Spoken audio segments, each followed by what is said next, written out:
Don't watch. Turn off the TV. Go and touch grass, please, for God's sake.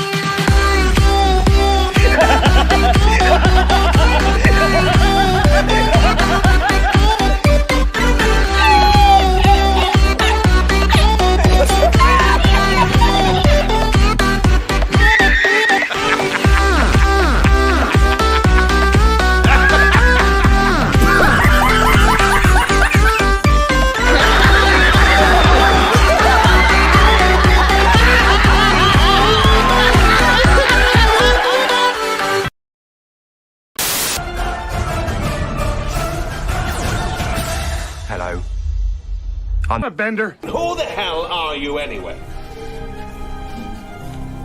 I'm a bender. I saved the whole of reality from you. I am a bender.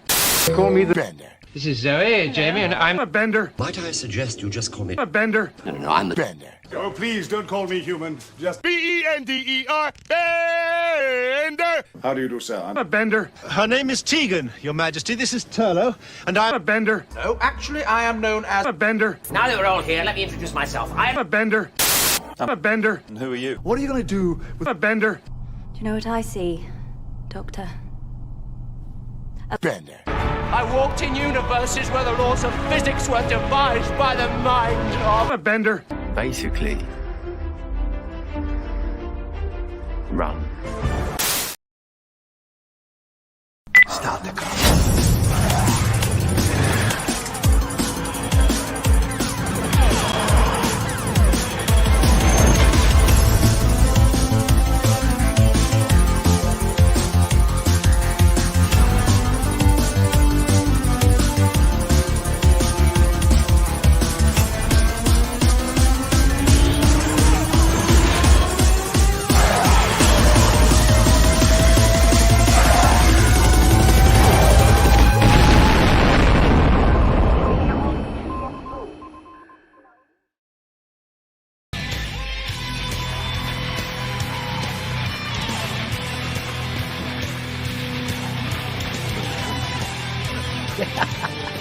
We made it. We're still here. We're alive, guys. We are alive. Despite everything, despite it all, we have survived eight episodes of this absolute garbage peddled at us in our general direction, sprayed from the filthy, dirty hose of Russell T. Davies, a.k.a. Rampant Time Lord Destroyer, a.k.a. Rusty Tin Dildo. Himself, he has done it. He has completed a series that makes less sense than anything else that's ever been done in all of sci-fi history, and we have survived it. I think we deserve a round of applause. What would you say? Yep. There we go. Let's have a round of applause for ourselves. Thank you, thank you, thank you.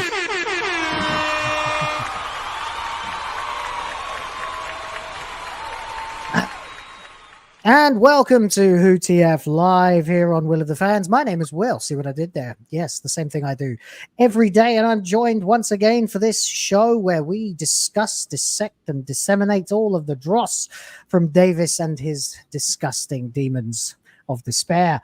I'm joined as always by Ryan Roger Athe, Golden Age Geek, and Rev is SUTEKH.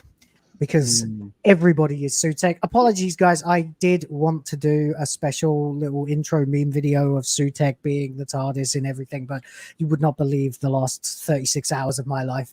So I haven't had time, but I am here anyway, and we are all here for you to talk about everything that you need to know about the last episode of Doctor Who until the next season.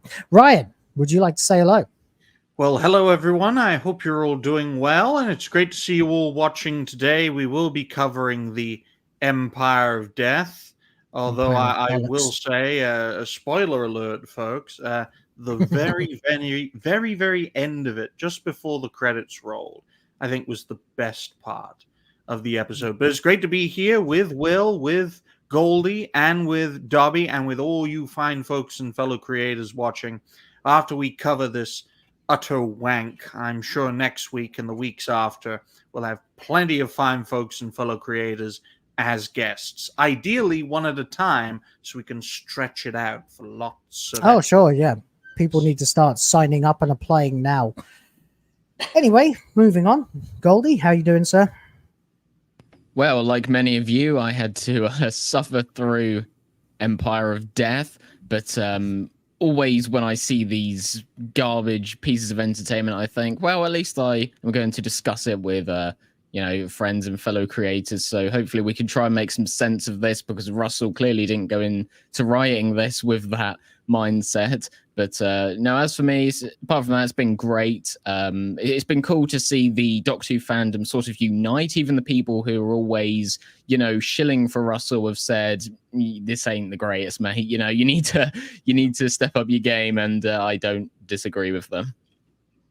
Yeah, I haven't been able to get on Twitter much today, but you said about that all the shills are even saying that this is garbage now. So good things. Yeah. It's about time more people woke up. Anyway, hello, Rev. How are you, mate? Hi, I'm good. How are you? Hi, everyone. I just want to let everybody know we have survived. Mentally, not so much. Physically, yes. And your supporting this channel will help to go raise my army of SUTEKHs. So your donations will help many SUTEKHs find loving, caring universes to destroy. So help us today and make the SUTEKHs come away. For £2 a month, you too can house a SUTEKH. For £2 a month. This is getting ridiculous already. This meme thing. I know, Rev, you've been collecting a few memes for us for the show. They're everywhere at the moment. People just memeing on Doctor Who because I mean, obviously, I guess before we do the ratings, let's just address the elephant, the giant jackal monster in the room. Which is, of course, the giant dog in the room. Exactly, yeah. I mean, this thing has been on the TARDIS since Pyramids of Mars. We're talking about, 50 years, nearly? Since Pyramids 1975, I think.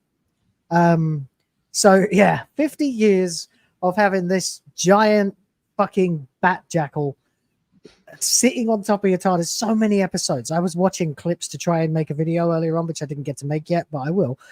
It was like clips from like the Doctor's wife, where the TARDIS becomes a human, temporarily, and clips from McCoy and Baker and Davison. And I just thought of another one. The 11th Doctor, when he went on Trenzalore for like 900 years, and the TARDIS was sitting there. I suppose SUTEKH was just waiting out, I guess.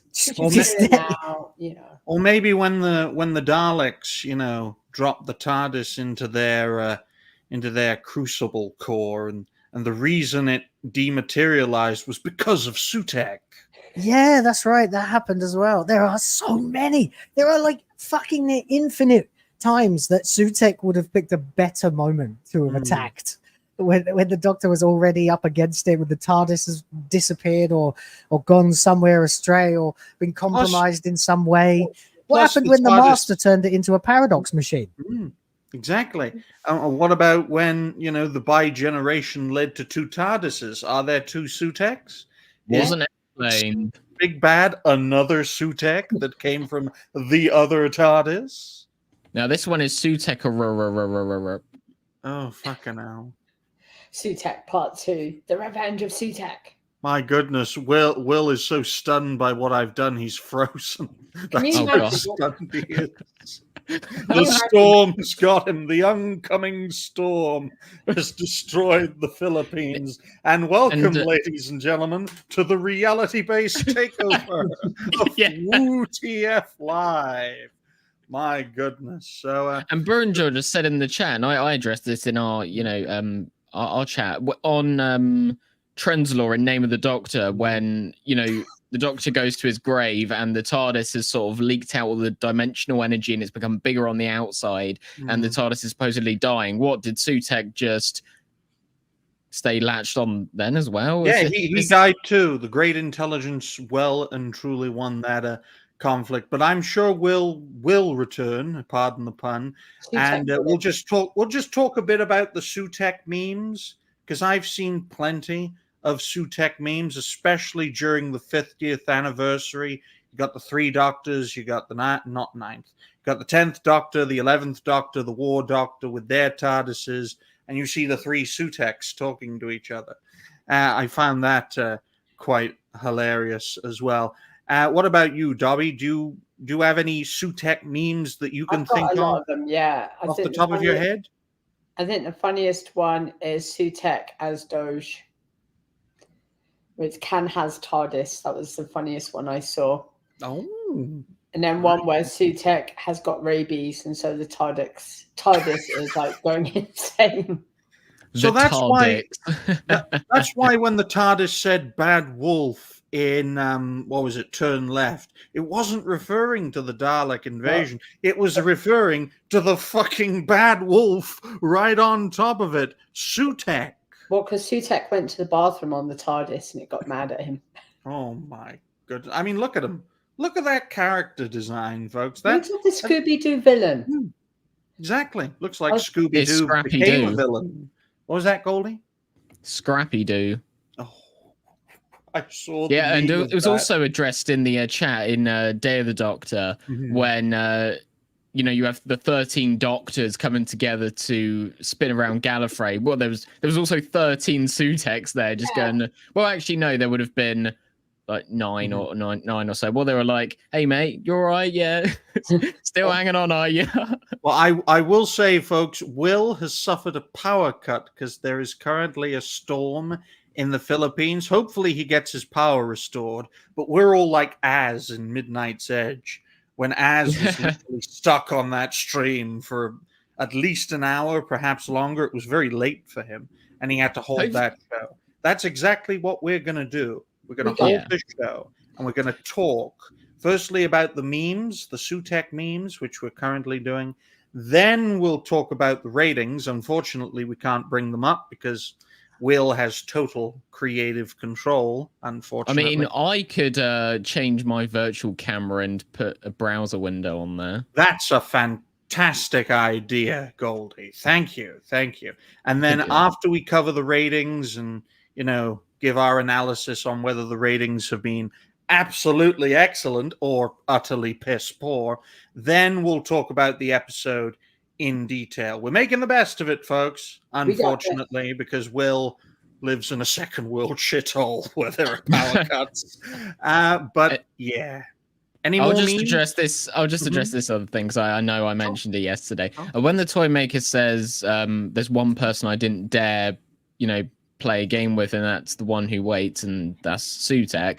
I mean, we were questioning how that interaction even happened. If he's like invisible and on the TARDIS, how did they meet? But it's funny because the toy maker's in fear of SUTEKH, and if the 14th Doctor had knowledge of this, he should have just been right. The toy maker's like, "Oh, so yeah, I've been running away from the one who waits," and he's like, "What? That guy who's just parked down the road on my TARDIS?" He's like, "Oh shit." And he just starts flying off. I mean, the whole premise of this episode and the consequences of this episode, both back and forth in regards to the Doctor Who canon, completely shattered. You mean to tell me that a giant dog demon that used to have this super cool mask has been basically squatting on the TARDIS for 50 years? 50 canonical years from our perspective, or in the Doctor's case, hundreds, if not maybe a few thousand years. I checked the Tales of the TARDIS episode, and they've actually edited in a scene, a new original scene, when the Doctor sends SUTEKH forward into the time corridor. They've put in a scene where we see him attach himself to the TARDIS. So they're slowly but surely trying to, revise Doctor Who history and put in their own stuff. Which that's just what's been happening. We haven't got anything new in the past few years. Everything's been a retcon of something from before and their vision of how it should be. Because what do you think, Darby? What do you think? In Pyramids of Mars, when Tom Baker takes apart the TARDIS vortex control, he leaves the vortex control in the manor because he knows the manor's burning down. But in Tales of the TARDIS, they had to change it to justify having SUTEKH somehow go forward 6,000 years, then somehow managed to cling on to the TARDIS and then everything burns down. It's like, why retcon it? That was the best ending. He's to justify this shitty two-parter we have seen, for lack of a better term. But yeah, go on. It would have been cooler if SUTEKH had actually changed back into his human form, because, you know, that's what fans remember. It was like seeing him in his full outfit with like the mask and the green eyes. But no, what we got was a crappy ass Scooby-Doo scrappy lookalike that is so cartoony. It's like just seeing SUTEKH like that. It's not even scary to begin with. It's like, oh, hi, big doggo. Here, you're a good doggo, aren't you? Do you want some treats? Oh, I think in the behind the scenes and in the oh, go on. Well, I was just going to say, Goldie, we'll get into how SUTEKH is defeated. That picture gives you a kind of clue. Here, doggy, walkies through the time vortex. But please, Goldie, make your point, and then we'll go to talk about the ratings. Oh, I really hope I haven't forgotten it. Yeah, that's what I was going to go on about. So in the episode itself, they also address this. I know Shooty has a line about it, but I think also in the Doctor Unleashed episode, they also mentioned this. The reason why he doesn't look like SUTEKH from Pyramids of Mars is because of, you know, they claimed that appearance and how he was designed then was cultural appropriation. So that's why they changed it for theirs.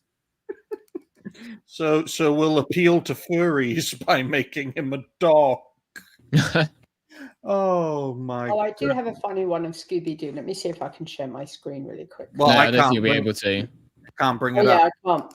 Only Will has creative control, because he wouldn't give someone as crazy as me creative control. But Dobby, make your point, and then we'll go to yeah, it was just like the whole episode could have been so much better, and then the kick in the nuts was like, oh yeah, by the way, there's nothing special about you, Ruby.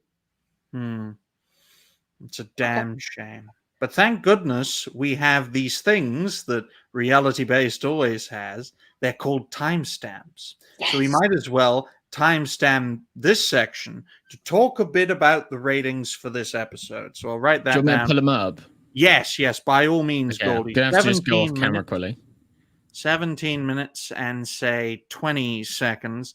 Exploring Empire of Death ratings catastrophe. There we go. So, Dobby, what do you make of the ratings for Empire of Death? Do you think they're good? I mean, they've gone up. Isn't that a good thing? No, it was absolutely pathetic for a season finale, from the grand finale where all the stories come to an end, where crybaby Nakuti Gata is once again a total and complete wimp. But now he's the bringer of death, and he brings death and life and life and death and death and life and life and death together. So the ratings mirrored what we viewers had been thinking. This show is done. Even for cinemas, even for like everything thrown in. You want your finale to at least hit 3 million, not this shit show of like. Here it is, folks. I'd love to show you the figures for episode 8, but Goldie's name is covering it up. We're making our. They're that bad, guys. They are that bad for ratings that the name covers it. Hey, folks, if this ever happens again, I got to have like a stream standby for reality-based Tuvians. I mean, this is what happens when you live in the Philippines, folks, which is a second world shithole. But look at those ratings right here. I can't even big Goldie up, so you're going to have to use your big beady eyes to have a look, folks. You can see that 230,000 viewers have watched this second parter, Episode 8, Empire of Death, compared to The Legend of Ruby Sunday. So this two-parter has certainly garnered interest, which is why I personally believe, cut out the filler, this two-parter would have been great for, you know, after the Goblin episode. It's like, why is this lady snowing every time she has a memory? Let's investigate. Go to Unit Tower, discover SUTEKH, and then change a few other things. And then you've got, you know, the meat and potatoes to take on the pantheon of discord, for lack of a better term. But yeah, I think there should have been an episode between Rogue and the Legend of Ruby Sunday where they find out about Susan Triad. The big reveal happens in that, and then you have 2 episodes with the SUTEKH being the villain. Because this was very rushed, even though it was an extended episode. I think if they'd split it up, it would have had a lot more time to have, fleshed out everything they were going to do. Because everything felt like a Deus Ex Machina at the end, especially with the dog lead, and that's fucking awful. Oh my god! Talk about living cringe right there. And it's like, and SUTEKH has taken over the TARDIS. Oh, it's his now. He controls it. He says he knows every beat of the time machine, but then Shooty gets out a whistle and it just flies back to him and it's in his control again. Like, what the fuck? It's absolutely crazy how many things are literally loosely tied together in this episode. I mean, the memory TARDIS, my goodness. But in regards to the ratings, ladies and gentlemen, the high point was the first episode with 2.6. There have been 2 low points. The 3rd episode, boom, although it was not that bad. And the 7th episode, The Legend of Ruby Sunday, which was just bad up until the last 5 minutes. Yes, Will is in the chat. So his mobile holding down the fort. Yeah, it's reality-based Whovians. There we go. I mean, it's a 350,000 viewer reduction, folks. I mean, that's a bleed out right there. Yeah. And it didn't help that this is the finale, the grand finale that should be a lot higher. And maybe people watched it because they thought Ncuti Gat were going to get killed finally. We're going to have a real Doctor. Or they thought that David Tennant was going to... Actually, no, that'd be a bad idea. You'd have 2 progressive SJWs in one show. Just like during Flux, when 1.5 million viewers tuned in after The Legend of Sea Devils to watch that bitch burn. Yeah. There he is. Welcome back. Fuck, Philippines. What the absolute fuck? Everything went off all at once. Unbelievable. And it took forever for the internet to come back. I'm so sorry, guys. That's fine. We held down the fort for you. I saw, yeah. Just piloting reality-based Whovians, Will.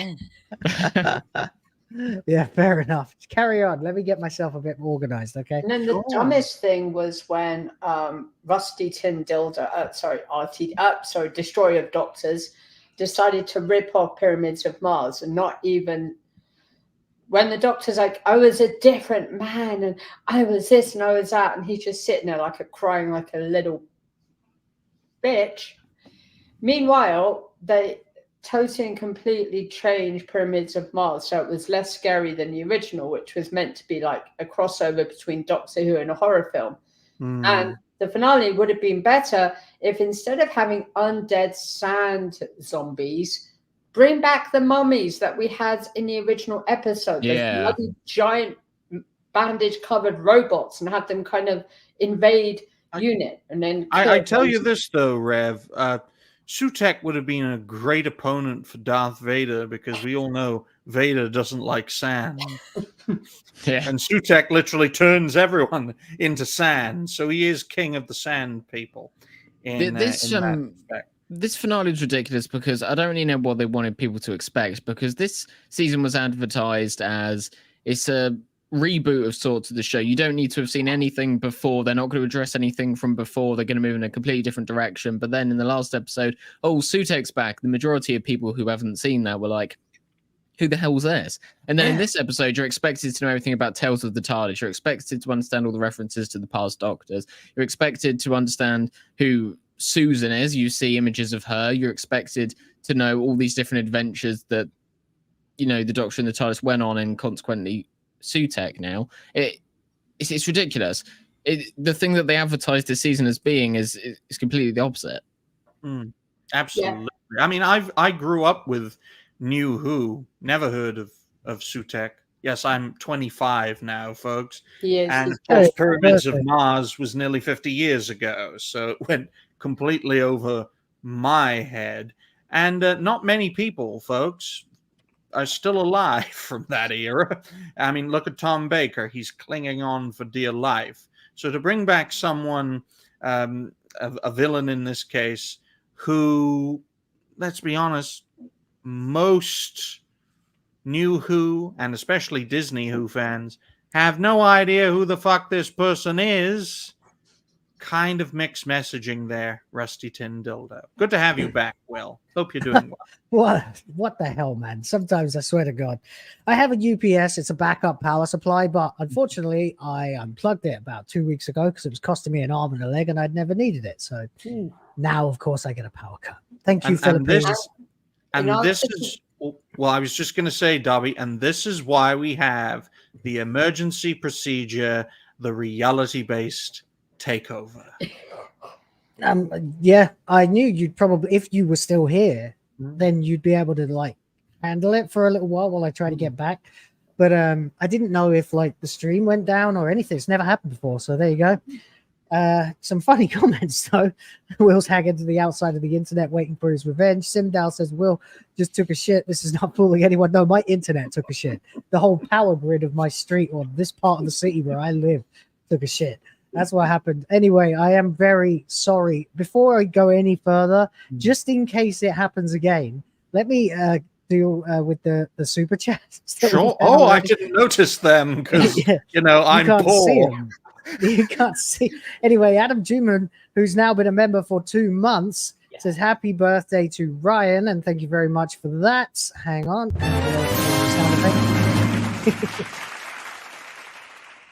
Congratulations and thank you for being a member for 2 months. And Claire Pruden for £4.99 in real money. Says, I'm going for first super chat. Massive props to Will for addressing my comment on an earlier video. I'm glad we have your so glad we have your content. Thank you. You're all very welcome. It's been not exactly a pleasure, but it's been fulfilling in its own way. Reviewing the show and getting to meet all of you guys in the comments and in the chat. It's fantastic. And this show, of course, now is quite successful as well. I see we've got 178 people watching even when the host wasn't here. So that's why for the first time on this show and the first time for a long while, I had to actually be a serious person as a content creator.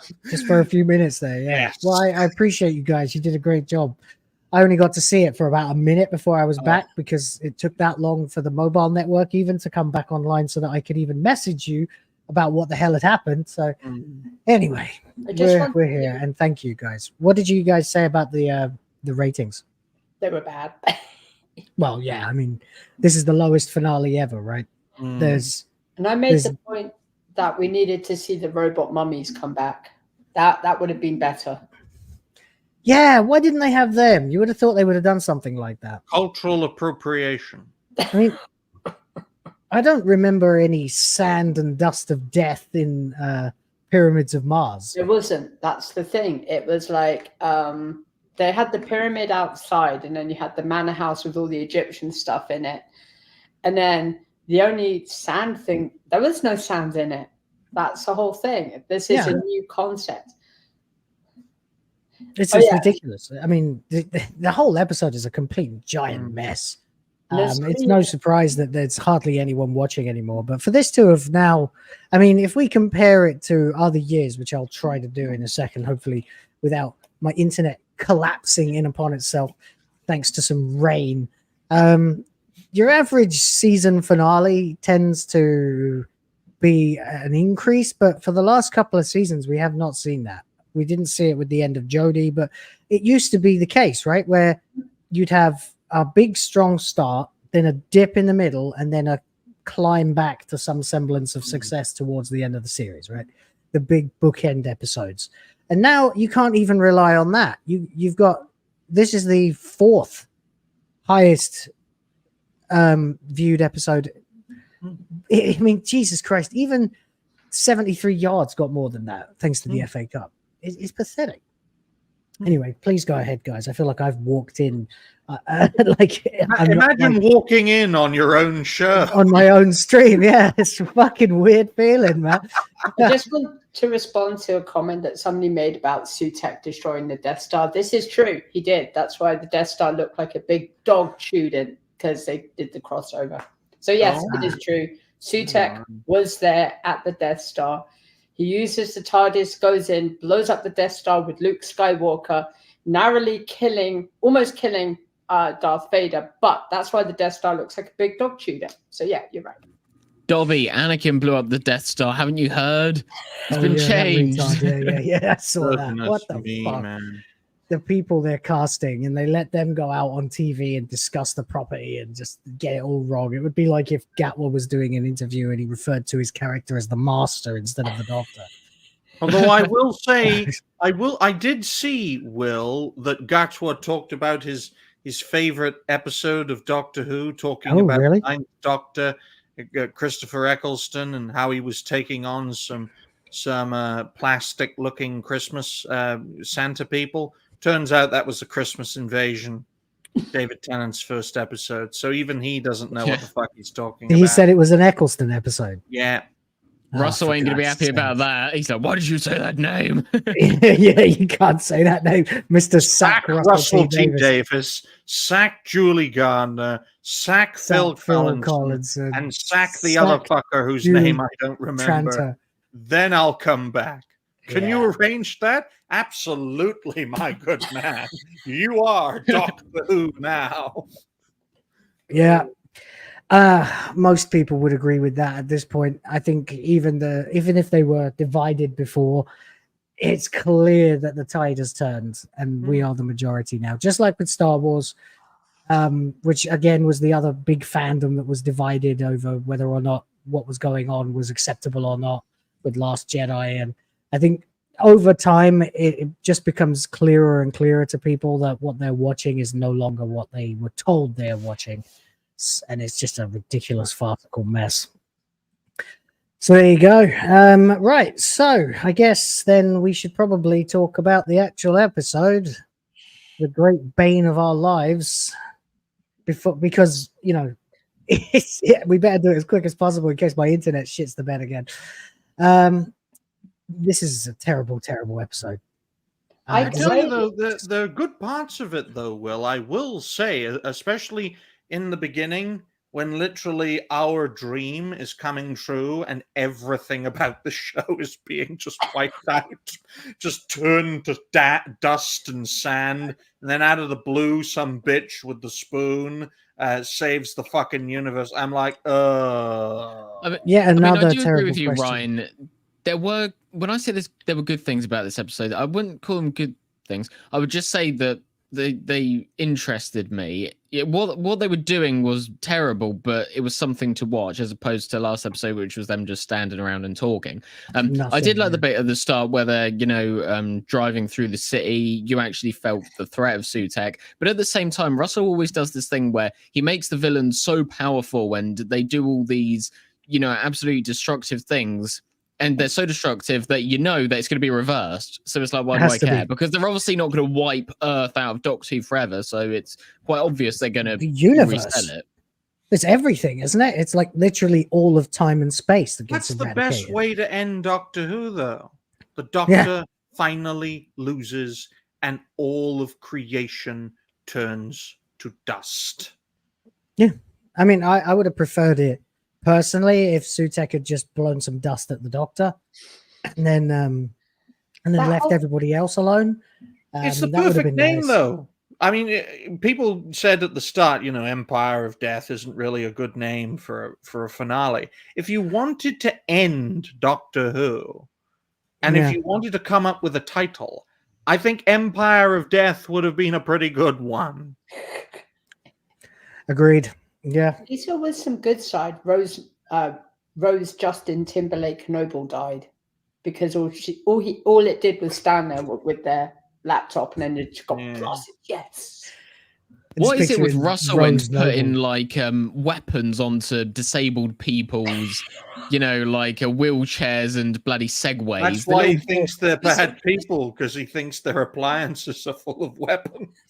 This is the same guy, Russell, who would openly come out and speak against, weapons in America, that sort of thing. But in this episode, he made a 13-year-old boy bloody have a machine gun. It's like, and it's not as if contradictory messages here. It's true, and they're arming these people, and they clearly don't do any kind of security check when they allow people to join them. They're just like, are you a freak? Are you weird? Do you have some weird, quirky thing about you that makes you different from everybody else? Welcome to UNIT. Hello, is your name Harbinger? No, it's Harriet Arbinger. Oh, well, that's perfect then. We live in What's the your Doctor name? Who Owl universe. Apocalypse. Oh, come along. Yeah, Derek Oomsday. I think the first part of this episode that really confused me was, you got Doctor Who 2 and Mel on that Vesper escaping the dust storm that looked like it came out of the Mummy film. And then somehow they join up with Ruby Sunday. I thought that was the same fucking building that they left. This is what I agree with. I thought they were in the same building, but the Doctor's like, we might want to go check on Ruby. Like, you just left her alone with the freaking. Don't worry about her. She's fine.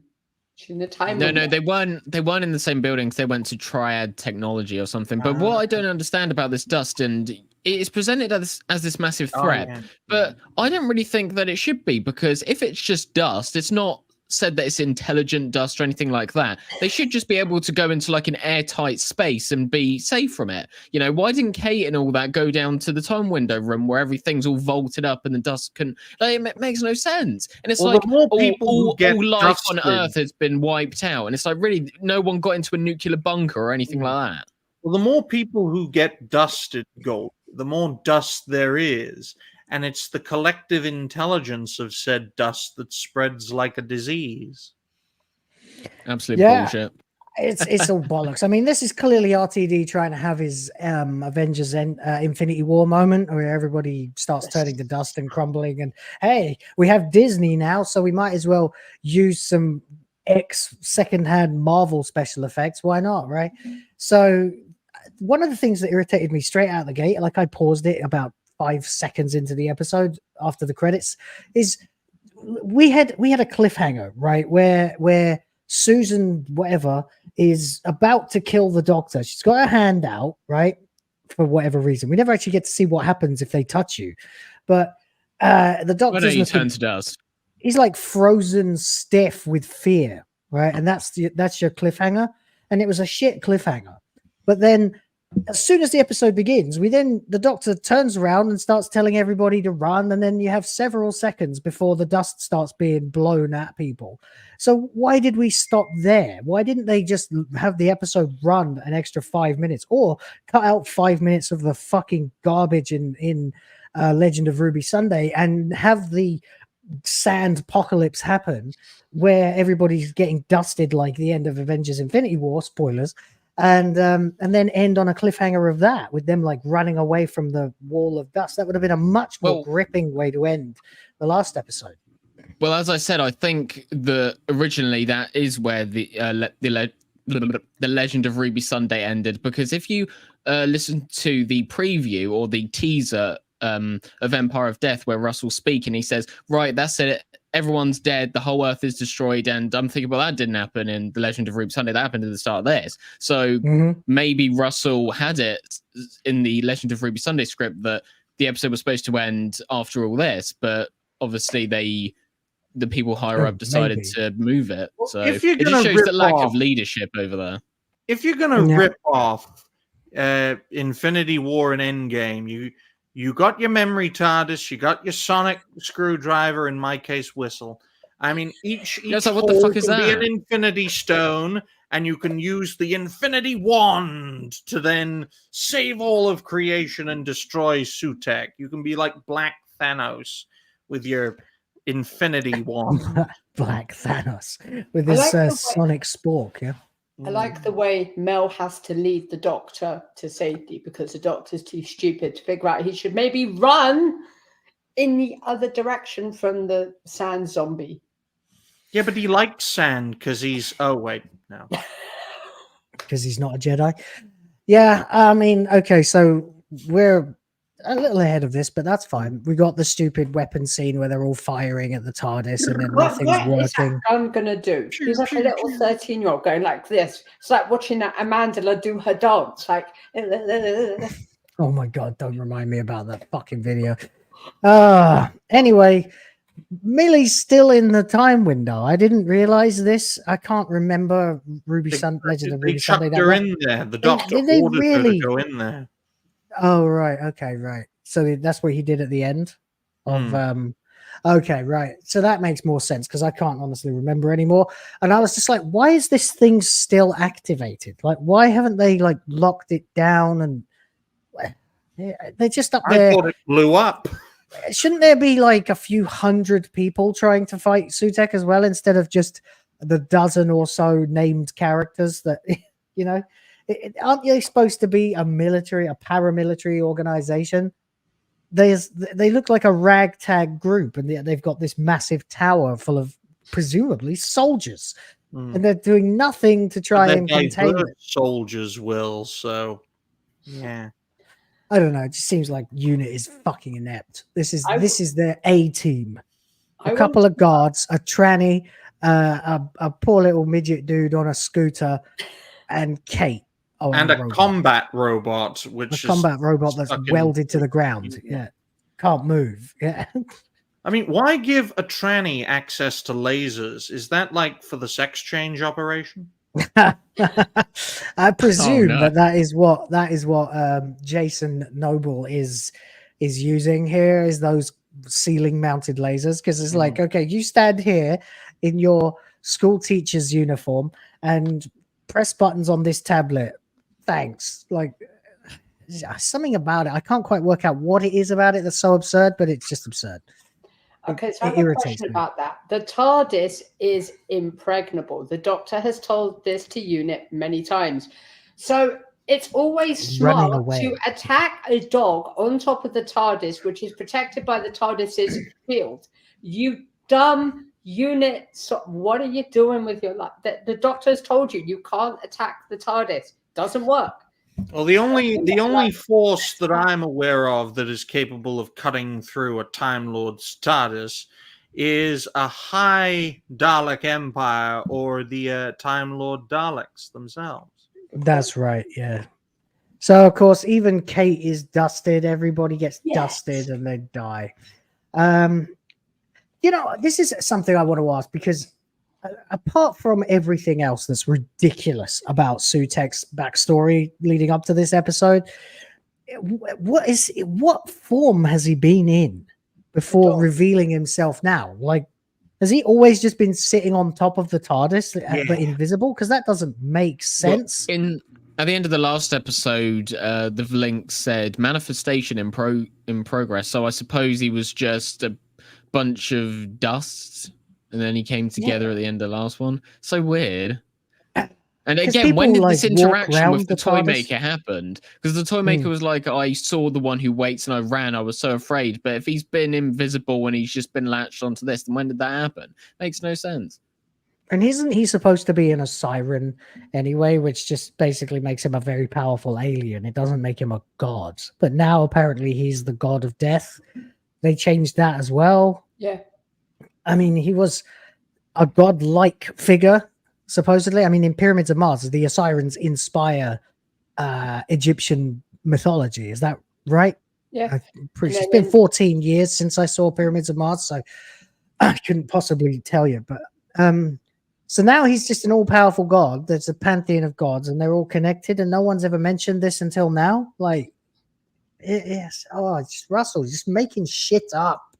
But in the Pyramids of Mars, even Tom Baker's Doctor says, how long do Osirians live? And that's why he sends SUTEKH 6,000 years into the time vortex. So he knows he's dead.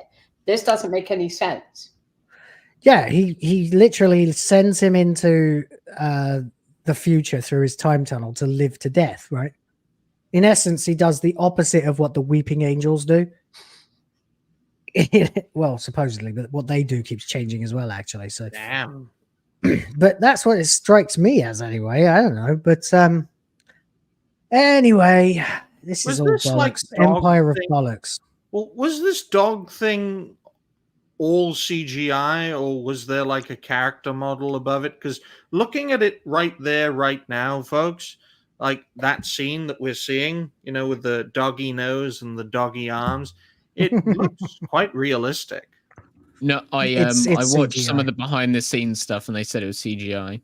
Oh. Yeah, it looks to me like just very high end CGI because What they did is they got like a character art or whatever, and they used virtual reality to sort of map out all the places where SUTEKH would like reach to, and so they did. So, I mean, I've looked at a lot of the behind the scenes stuff, and props to the design people and all the people in charge of the cameras and all this stuff, because that's really good.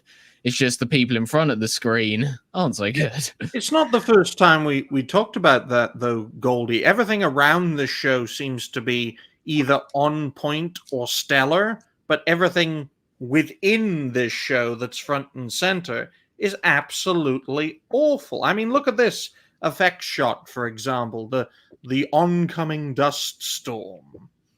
Yeah. It looks straight out of The Mummy, doesn't it? Yeah, I was going to say that. It's like Russell T Davies is like, ooh, Egyptian god, let's rip off The Mummy Returns. I mean, I wouldn't be surprised now to learn that that he's just started this idea by going, let's have Avengers meets The Mummy. Yeah. He's like Zack Snyder. He just throws things together. Pretty much. I mean, this whole series, I said at the beginning of this series that it reminded me of J.J. Abrams' writing, where it's just mystery box, mystery box, mystery box. And then at the end of every episode, he turns into Ryan Johnson and just goes, yeah, none of those things actually meant anything. And you're dumb for asking. Like, it's insulting beyond all believability. It's utterly insulting to the fans. Just so fucking annoying. And then there's this mess because Mrs. Flood, right, presumably as of the end of the episode is going to be the villain next season or whenever RTD finally gets round to it, right? If he ever does, if he doesn't get cancelled after 2 seasons. And Mrs. Flood is on the roof at the end, threatening, ooh, the doctor's life ends in terror. But in this scene, she's completely powerless to do anything about what's happening and gets dusted alongside Cherry Sunday, doesn't she? The two of them are... And she gives her a little cuddle. What is this character? Some people are trying to say... It's an enigma. It's retarded. Yeah, it's clear that she's sort of a red herring because, here she's wearing the clothes that Clara was wearing. Later on in the episode, she says that clever boy, which, but at the end, she's dressed as Romana, but she has that umbrella, so she kind of gives off Missy vibes. It's supposed to create a mystery around this character, but all you should do when you're setting up a universe and you're setting up threats for the future, you should hint at or imply that they have a much greater power or they're more powerful and they can do more things. But with Russell, just in that scene, he showed that she's not as powerful as SUTEKH. So tune in next season, folks, for a villain that's not as powerful. That's not just exciting. Have her disappear or something, and then have her come I thought what was back. going to happen is she was going to hug Cherry Sunday and there would be some sort of like bubble put around them to protect them from the dust or something. But so that didn't happen. Yeah. Oh, I know. I mean, that's kind of what I thought at first as well. But that shot went on for several seconds. I'm like, they're going to get dusted. And then poof. Yeah, there they go. Amazing. How in the hell they got into the building? Because wouldn't the security be active even though there's no guards left? And yet suddenly... they've escaped a dust storm on the back of a Vespa. And suddenly, they're in a tower. How does that compute? It's a good job it wasn't a windy day, huh? If it was a windy day, they wouldn't have been able to outrun it. This is trash. And this now is for another trash. egregious thing. A time travel machine powered by memories, and you can't really remember the future because it hasn't happened yet. Yeah. And also it's based on Ruby Sunday's ability to remember her own birth date, which, as we've pretty much can be relatively sure, no baby has ever grown into an adult who can remember being newborn. It just doesn't happen. The brain is not developed enough. So this should be impossible unless somehow the time window is now operating based on the general memories of everybody there. including Unless the Doctor she's and Jesus, Mel. Will, Right, unless but then she's why Jesus. would the time window operate that way? It was set to operate based on a VHS tape that's been inserted into it. Nothing about it suggests that it has the ability to just change its own parameters like that and generate a fucking TARDIS built out of memories. And don't get me wrong, like, I like the look of this thing inside. If we get a good look at it, I think it's a neat idea. Like, I think it's a terrible idea. And I think it was executed quite well. The actual set design is pretty much what someone who's traveled in the TARDIS half a dozen times would be able to remember about it, right? But yeah, it looks nothing like his TARDIS.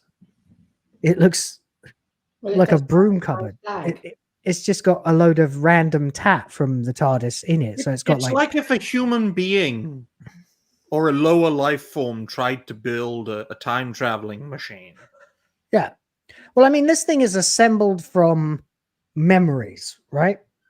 There's no way Ruby Sunday, if it is operating off her memories, would be able to remember a TARDIS that was different from Gatwa's.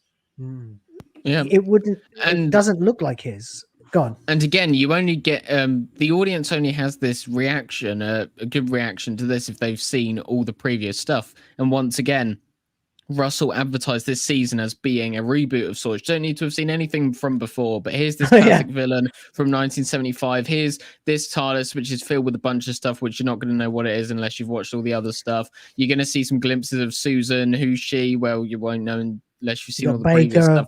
You've got Mel. Yeah. You got Mel hugging Sylvester McCoy's jumper. Yeah. In an attempt to move this away from past stuff, they've actually moved it extremely close. This whole two-parter and major chunks of the series are entirely hinging on some prior knowledge of the long history of Doctor Who. Like, this story to have any impact at all, or even the way that they escape using this time machine, hinges on you, the audience, going, "Oh, I get that reference." It's ridiculous. How can you say it's a reboot? This isn't a reboot at all. This is just the same thing again. It's butchery. It's not. Yeah. It's like we take all these ideas, but we don't have a main story to go to. Yeah, and to answer Burrenjaw's question in the chat, I have seen the Peter Cushing movies, and I do sort of see how the TARDIS in that is similar to this, because it's just a random mishmash of things put together. So I can understand that. Yeah. I mean, I like the work that the prop department have done.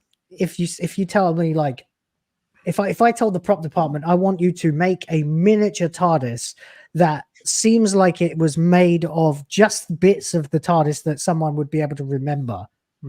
This is how it would be. It would be a disorganized, cluttered mess of half a console here and a little bit of this bric-a-brac sitting over there, funny lights of multiple different styles. I mean, you've got the stuff on the the hexagons with the circles inside them. You've got lights that are a bit like Gatwa's. You've got the weird sort of gear steampunk looking shit from 13's TARDIS. It makes sense. It's just, unfortunately, in the context of the story, it makes zero sense. I mean, looking at this picture that we're seeing right here is a great example of what I said a little bit earlier. Everything around Disney Who looks great, looks stunning and brave, especially with the props department. But everything within it, mainly him and most of the other characters, is and the story at large, is bringing this show to its knees. Completely, yeah. But like I said, something has been done here that's very effective. And yeah, I keep hearing this, that it's from Tales of the TARDIS, but I didn't watch that. Did anybody here watch it? Yeah, it was a very bad remake. They might as well call it Doctor Who the Nostalgia Trip. It is, right? Because once again, bring it back. This is not based on any single character's memories that is in this episode. This is based on the assembled memories of the fandom. And then that's what it is. It's a fourth wall break.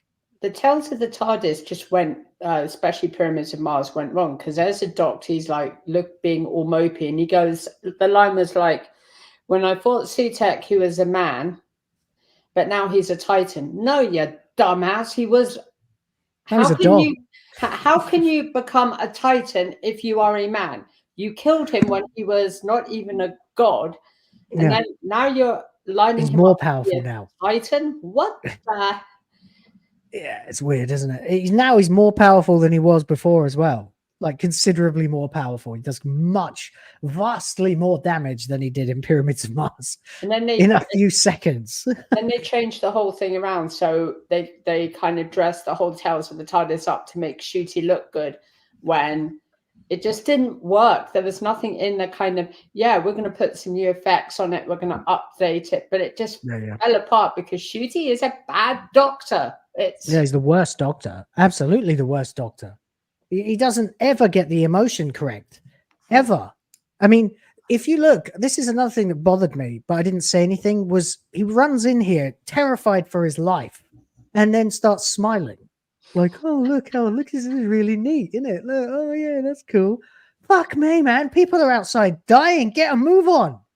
He does seem to have something that seems to be common around his type of people. A lot of emotional diversity in his mind, which causes him to be, like most of his ilk, bipolar. Well, unfortunately. And okay, so I don't even know where to start. You see, this is the problem. Like, he's walked into the TARDIS, right? How did he even know he could? Like, he just ran in there with the confidence of a fucking lion. Just like, I'm going to run into this TARDIS, you know? It's not the TARDIS. Why would he even try that? I think he forgot about the whole situation and thought, maybe just we better run away now. Come on. And then it just so happened to open up for him. And it's yet another crappy ripoff of something from before. Remember the season 5 finale, The Big Bang, where the Doctor is sort of like faded out of this universe and Amy has to remember and the TARDIS materializes in front of her. That's exactly what happened in this. Pretty much, yeah. There are a lot of similarities in this to the Pandorica, with what happens to the universe, etc., etc.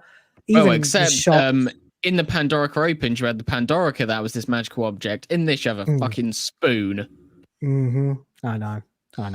Fucking hell. And then we get our contrivance window, which he pulls out of a CRT TV. Why is there absolute bullshit?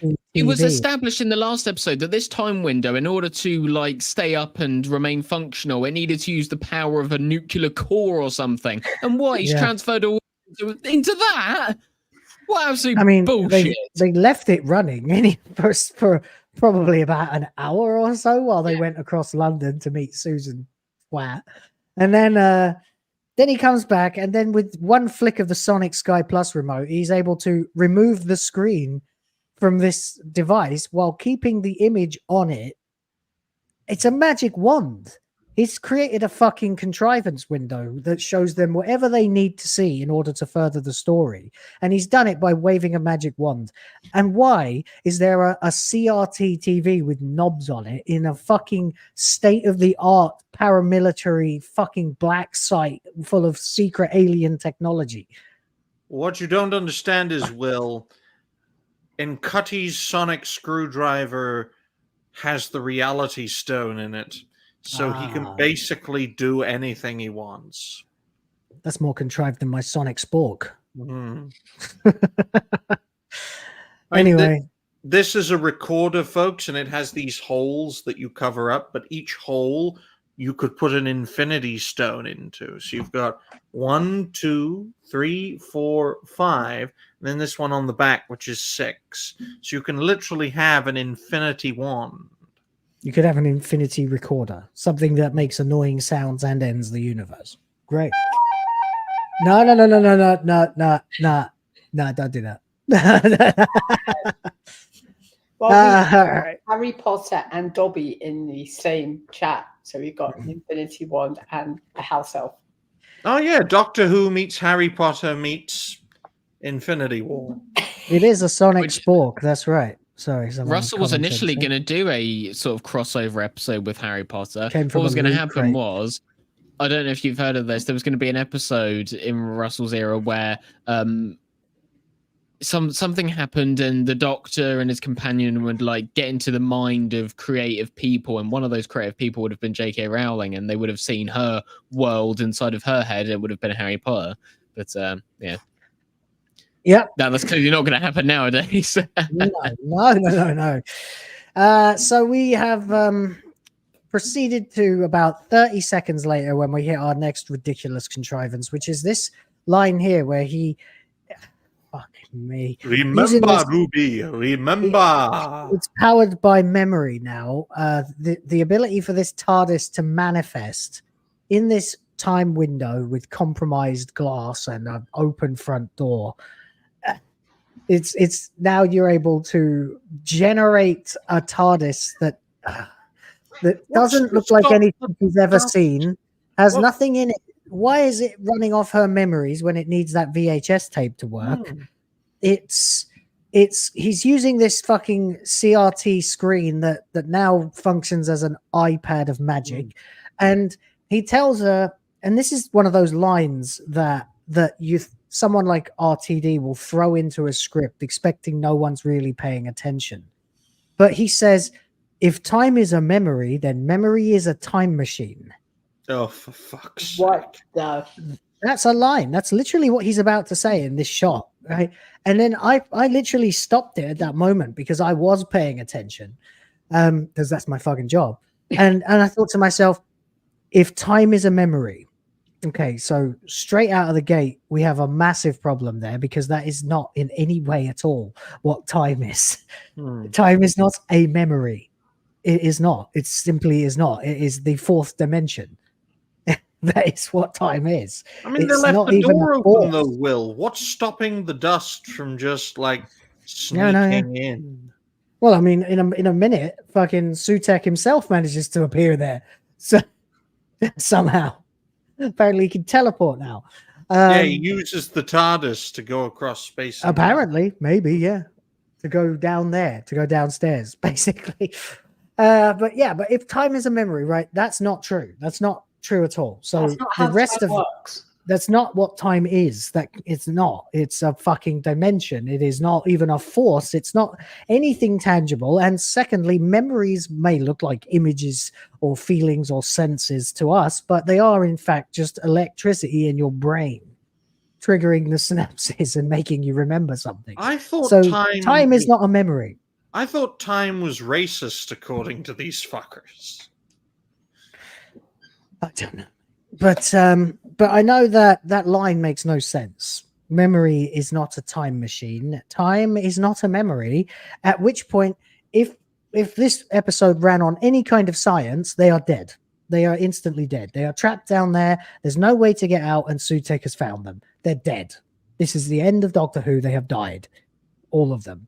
And then, anyway, fucking hell. So somehow she manages to manifest this fucking TARDIS just in time for the big dog man to appear in front of them. And instead of blowing some dust at them, just has a little conversation because he won't kill them. And why won't he kill them? Because you know why. Come on. What's my greatest weakness? Teenage pregnancy. Yeah, it is. It's because he doesn't know who Ruby is. Which is strange because he's a fucking god. And if he was a god, he would know what Ruby is, which means, Russell, what have you done here? You have SUTEKH, who's a god that is not able to realize what Ruby might be because he's a god and that wouldn't work. Why? It doesn't make sense. I mean, why would SUTEKH give a shit who or what Ruby Sunday is? For certain, in the next few minutes, as his dust wipes out the entirety of time and space, Ruby Sunday's mother is one of the people who gets killed. What is my greatest weakness? Single mothers. Adoption. No.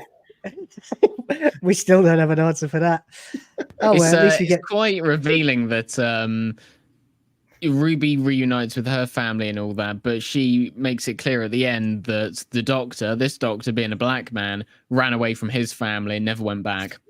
I didn't think of that. That's a good one. So we get to see the scene that destroys all lore and semblance of sanity as we reveal that SUTEKH has been apparently wrapped around the TARDIS for 50 years or roughly 2000 or so since, I mean, the Doctor was still only 700 or something years old in Baker's era. Yeah, whereas Eccleston's 900 and stuff, and then Matt Smith ages to over 2000 years old. I want every single episode of Doctor Who from the end of Pyramids of Mars until this episode to have SUTEKH digitally put into every single scene that every single TARDIS has been in from 1975 until 1989, then in 1996, then from 2005 until 2020. I know, right? Well, I said this when you were gone, Will, but on the Tales of the TARDIS episode where they went back through Pyramids of Mars, they actually inserted a new scene in there where they show SUTEKH latching himself onto the TARDIS. So they're slowly but surely trying to rewrite Doctor Who history. And we also have to consider the Time War is said to have been a war that sort of transcended time and space. There's no exact, you can't say, oh, it was 100 years. It's it spanned throughout all of time and all of space. So it's totally believable that, the Doctor could have left the TARDIS for hundreds and hundreds of years, and that could be added on to how long SUTEKH was there. And also you have to consider when he went on Trenzalore, and that was hundreds and 1,000 years. It's absolutely ridiculous. So this guy was just sitting there the entire time. I mean, if you said to me, if I sat at my desk for the whole day and you asked me how I felt, I'd be like, I need to get up and move about. Imagine sitting here for thousands of years. That's hell. I know, it's purgatory, isn't it? I'll tell you this though, folks. Bad wolf, and the fucker looks like a dog wolf. This could be the Bad Wolf. Did he get copied along with the TARDIS when it was duplicated? Never explained. What the fuck was 14 doing during this episode? That could he has be a fully functional TARDIS. Did he get dusted as well? Most likely. But that could be the bad guy for the next season. It's the other SUTEKH from the other TARDIS. And they can just do this all over again. I know. Theoretically, there are now this time, two SUTEKHs. when the duplication happened, this SUTEKH is female, so she's bigger and better. Trans SUTEKH. Yeah. No. What is this? And then the dumbest thing was the whole universe has already been destroyed kind of by the flux. So and by the Pandorica.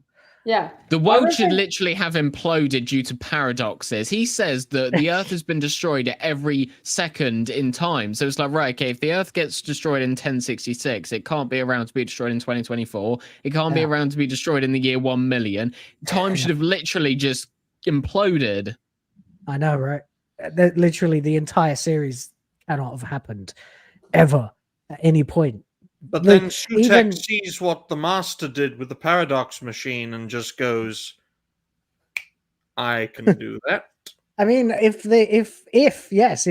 time and space have all been destroyed by SUTEKH, then the Doctor never met SUTEKH, so he never rode on the TARDIS to come back and do this.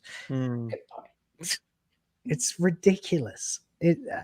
I know to a certain amount you're supposed to just suspend your disbelief and go along for the ride because it's fun, but this isn't fun. This is it's the fact that every episode this season has had some sort of glaring plot twist. If this was just a one-off and this was the only instance of us having to suspend our disbelief, it wouldn't have bothered me.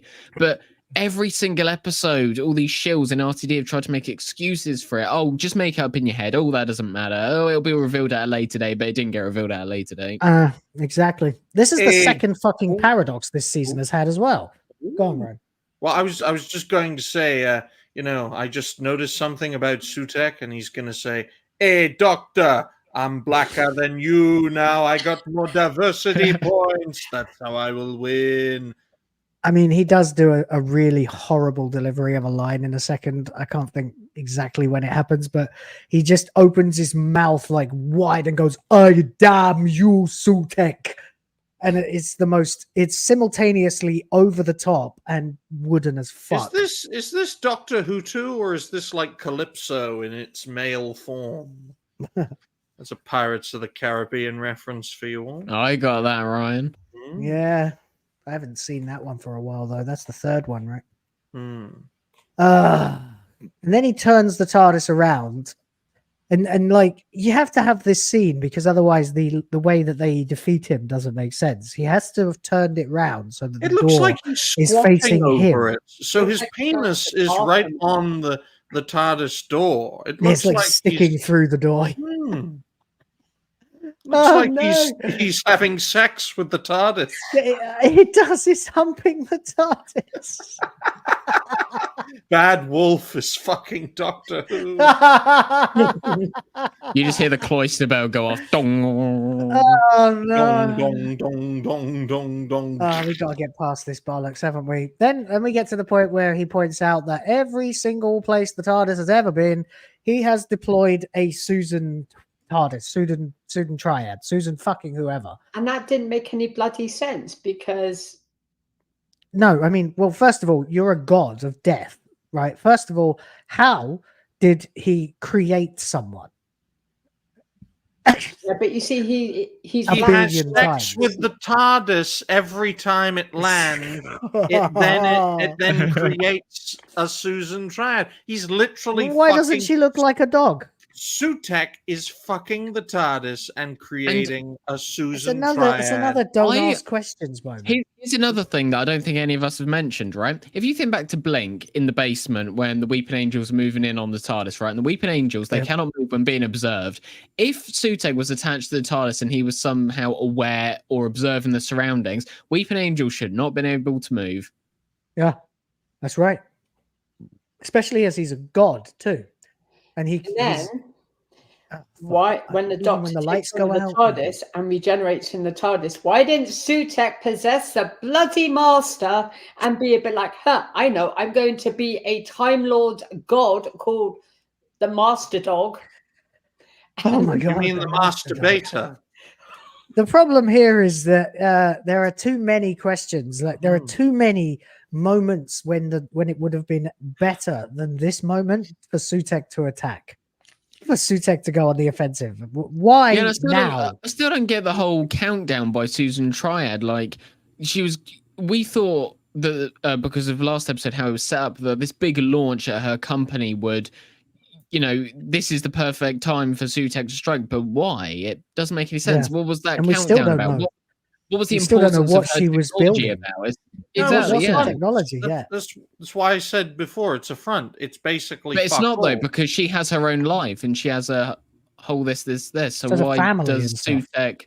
Yeah. So why does SUTEKH cause her to do all that at this point? It's so contrived. They totally stole the Sharingan eyes as well from Naruto. If you get a good look at her, she's got red eyes with like black blades dissecting the irises, which is totally just a straight rip-off of the Sharingan. Anyway, there you go. He talks to her. He goes on a big blustery speech of wooden bollocks and then stops dead when he asks him why he hasn't killed him. Why don't you just kill me then? And then he just growls and then he works out that he can't. But then when he turns around to run away, SUTEKH has a swipe at him. Was that just a fake out? It must have been, because if he really can't kill them. He's bipolar, just like Doctor WhoTF. So they run in here and it's just more fan servicey crap, It comes across as fan fiction. It's like if you ask the kid to write an episode, all the TARDISes come together and everything exists at once. It's so which they've done before as well. Yeah. And then it starts actually working. The screen, I don't know. I can't remember. I don't care. I don't care. The TARDIS ain't working, and then he uses the intelligent bungee cord to hold everything together, because now he's got intelligent bungee as well as it's the like intelligent RTD rope. using rope to tie this fucking show together. It is. That's exactly what it is. You're right. That's what it's like. He uses the intelligent rope to hold everything together, and then when he's explaining it to Ruby, he mentions the intelligent glove as well. And then there's this like weird moment where he's like, "Yeah, that was the day we met." Yeah, like I don't know, a month ago. Like, yeah, the span of time between these two is very weird, because this season was it was 9 episodes if you consider the Christmas special. So if you have 9 episodes, you can strike off 73 yards because he wasn't in that. You can kind of strike off Dot and Bubble because they weren't really, together, and they weren't really doing much. Off Boom as well, because as soon as he stepped off that fucking landmine, he fucked off with her. Yeah, so it's like 6 episodes. You don't really get the the time frame. Whereas with in Army of Ghosts, you saw a montage of adventures between Ten and Rose. You saw them on these different planets and all these different beasts flying about. So you understood the fact that even though we've seen them for like 12 episodes together, and 2 seasons, if with the 9 and 10, you got the idea that there were all these other adventures and they really bonded over that time. But this just comes out of nowhere. It feels like this is the mid-season finale as opposed to the the actual finale. Yeah, you're right. Well, maybe that is how they feel about it, because of course they wrote them 2 seasons at the same time, and of course the other problem is, a season of Doctor Who used to be 13 episodes, and this is now only 8, which means that they've only had 6 adventures together. And as you pointed out, 2 of them, they weren't together at all. One of them, she was dying. They were barely together at all in Rogue, because he was off trying to chase some ass. They've had Space Babies and Devil's Cord. And what else? With another episode, which one am I forgetting? No. Those 2 in Ruby Road. Dot and Bubble, they were together for that, but they didn't really do anything. I do have one big glaring problem though about the Devil's Cord. We seem to. The Doctor seems to have forgotten that there was fucking Harbinger with the Maestro, and yet now the Doctor's like, "Oh, are we forgetting someone? Yeah, there's Harbinger on Earth somewhere, you stupid Doctor. What do you think he's going to do? He's from the Pantheon." But no, that's okay, because, not allowed to think things There's through. always a twist at the end. Yeah, the Harbinger went from a white boy to a black girl. Yeah, that was it. Right. Well, I mean, we don't know that it's the same Harbinger, do we? Like, I mean, well, if Russell wrote this better, we would know. Do all the gods share a Harbinger? Where do they come from? Are they just created? How are they able to create Devil's Cord? Maestro was saying the one who waits is almost here, right? But remember when Maestro was manipulating the TARDIS? It's like, your Maestro, the one who waits is like 10 meters away from you, love. Like, you're interacting with the TARDIS and probably by extension SUTEKH. You would think that Maestro would be able to detect something. And also another thing that wasn't explained from that episode, when Maestro gets Ruby and she starts singing the Doctor's theme, and Maestro says, "Oh, there's a hidden song inside of her soul. I need to find it, but I can't. It's hidden." What does that mean? What the fuck was that all about? Because we find out in this that Ruby's mum's just a random 30-year-old woman, and they pull up her Instagram, and it's like, what the fuck? Mother. Yeah, you're absolutely right. There's nothing exceptional or remarkable about Ruby Sunday in any way based on her genetics. Nothing. And I won't explain this. I won't accept this bollocks from RCD and his shills when they say things like, "Oh, well, it's established in the episode that Ruby thought her mum was special, so she was special." That's not an explanation. That's a cop-out. Well, this is the problem, isn't it? The only reason that they're alive is because SUTEKH is somehow aware that there's something mysterious about Ruby Sunday. and has put enough stock in that he stops himself from killing her. Why? The whole plot of this episode, from this moment and a few before it, all the way to the end, absolutely hinges on SUTEKH deciding not to kill them because he's curious about her mother. Why in the fuck would an ancient Osiran deity concern himself with the genetic familial history of one random fucking human? Because he's looking to smash. Especially Ryan, you're on fucking form today, man. Why am I in the Philippines? Someone asked. Because it's more interesting than the UK. Ruby's mother submit to the will of SUTEKH. It is, isn't it? What is this? Also, the cost of living is at least 75% cheaper in the Philippines. It is much cheaper than the UK. Yeah, but that's not actually why I'm in the Philippines. I just came here on a whim, liked it, stayed. No real special reason. You do meet some fucking weirdos here, though, from other countries. People on the run and stuff like that. Anyway, so here we are. It's true. A lot of the foreigners in the Philippines are people running from something. They're in a TARDIS, which is the memory TARDIS, which technically cannot fly. But that's okay. Don't bother to go and get 14's TARDIS because he's somewhere on the... No, but that means... Yeah, David Tennant stops at that Pride rally. Because SUTEKH is there. SUTEKH is too. Fuck you. Dobby. Well, there you go. Hold on a second. I'm just trying to...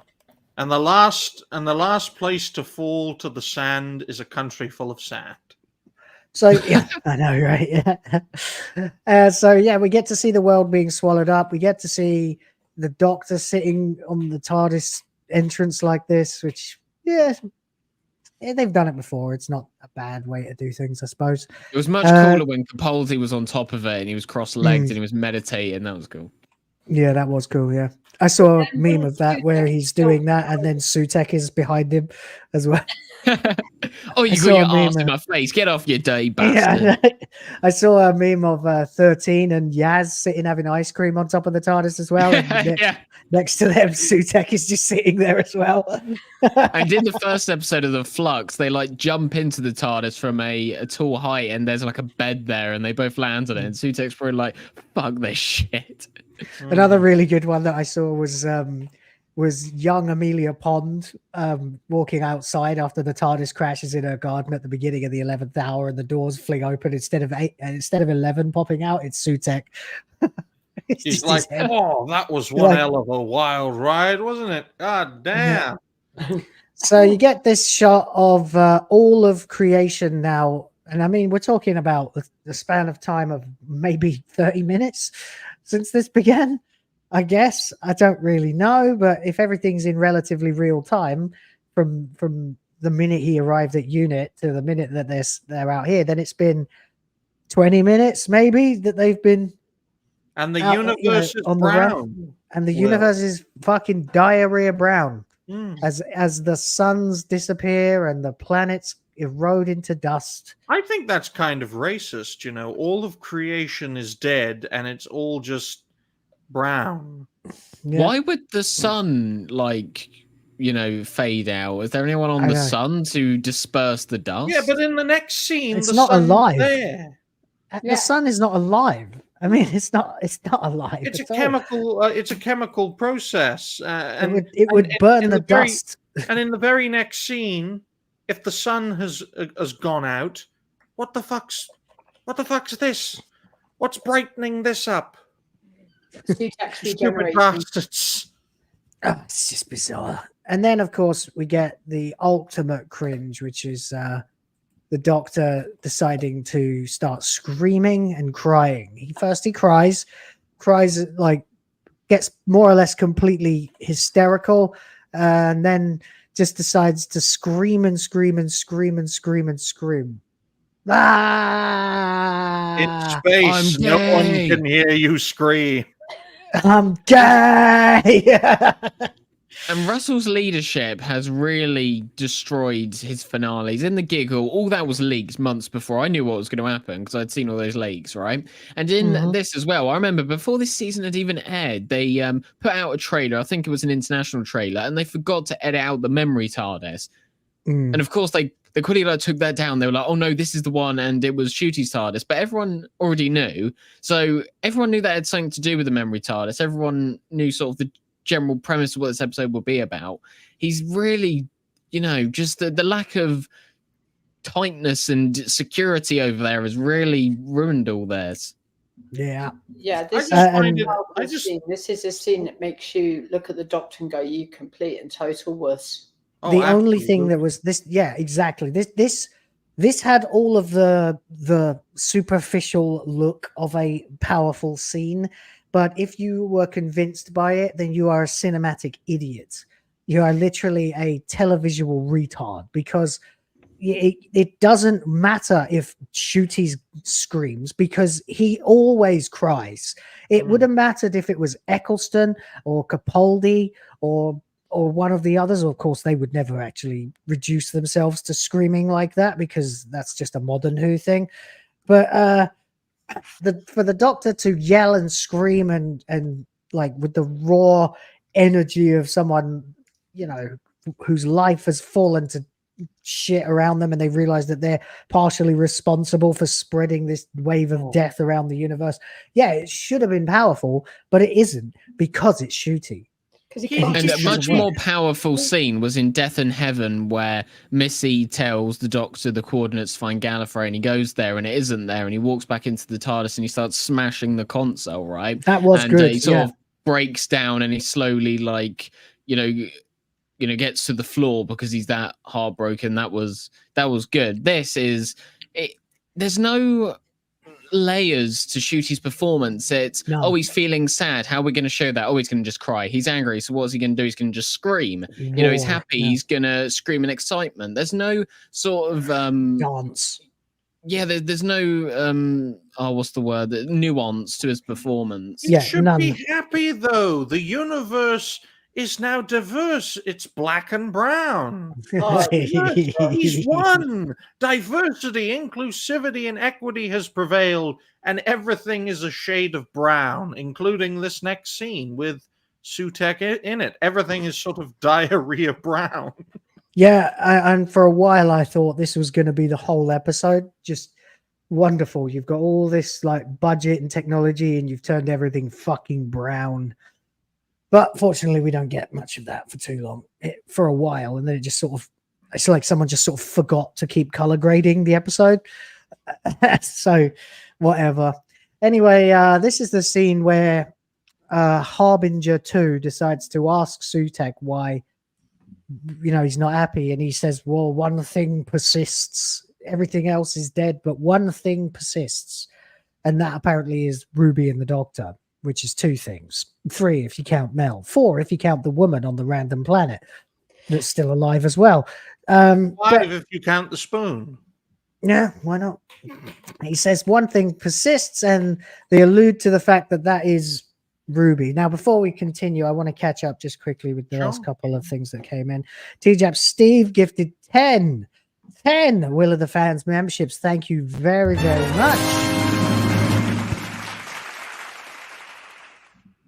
And we got a nice little super chat from LOD689 for $2. Thank you very much.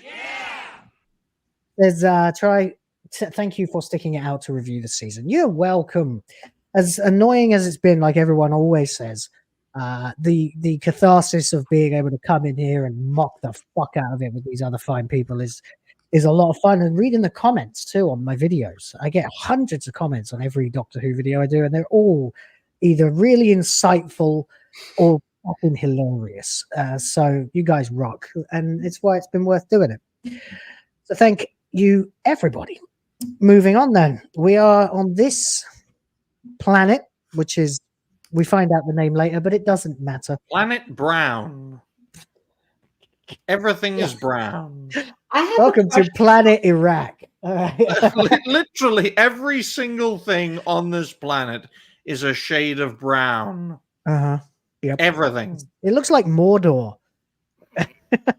Rev, are you going to say something? Yeah, I have a question. If SUTEKH has just wiped out all life in the bloody universe, how, in all logical sense, is there this one woman on this planet in a universe that's dead? Did this woman go like, oh my gosh, I'm a woman, therefore you can't kill me because the plot needs me to be here? Oops. Yeah, it doesn't matter. Men can all get killed, even babies apparently, but women... And I'll tell you why, she's Rev. been there for weeks. How did she survive with no, it doesn't look like there's any food there. What's she selling? Dust. Well, yeah, she's literally selling people. But I'll tell you how she survived, Rev. Soylent Brown. Brown. She's the same color as everything else here. Brown. So, are we supposed to infer then, because we haven't been told and we won't be told, that there are random people who live longer than everybody else, even though the dust eventually comes for us all? Is that and it's at an unspecified time later. This could be 500 gazillion years into the fucking future. Yep. We don't and know. They make a point of telling you that they don't know how long it's been as well. Anyway, they have some kind of thing. What they call it? Chaffee. It's coffee, but they've called it something else. He drinks some of that. Yeah. Coffee. Then they make a mention of this bassinet, which should have a baby in it, but of course you don't get to see it because the baby unfortunately has dusted along with everything else, which irritated me. I'm new dad. That's how it is. And then the woman alludes to the fact that, okay, this is another level of fucking unbelievable nonsense. Empire of bollocks. And fucking hell. So she starts saying she can't remember the people who used to be alive because people say that facts and history are dying as well. First off, which people are saying that? Everybody else is dead. And next, how do you remove facts with death? You can't. That's it. See, this is the thing. They should have made this woman Ruby's mother, and the bassinet should have been Ruby's bassinet. But no, Russell T Davies didn't want to go that route because we have to pretend that she's a refugee. I mean, if this had actually turned out to be the case, and like that's why she's alive is because she's Ruby's mum and that connection to Ruby, then it obviously that's the other thing that gets established in this scene, that now the dust, which can kill anything with minimal contact, if any contact, the dust needs to know your like genetic code or familial heritage in order to kill you, because otherwise it would be able to kill Ruby. Which makes even less sense when you consider that SUTEKH has put all of these Susan triads on different, places around time and space so we can get rid of them. Surely the smart thing for him to have done would have been to have, in season 5, when the Doctor went back to the Big Bang and generated a second one, would have been to have stayed there at the beginning of time and dusted everything so that it would have caught up to us in the present day and everyone would have been dusted or something. Could have done away with it in one fucking fell swoop right there, eh? Exactly. Just add some dust to the Big Bang. That's it. I think RTD stole the dust idea from the weapon that was used in No Time to Die, that virus that would only kill specific people's genetics. So Russell T Davies is like, I've got a good idea.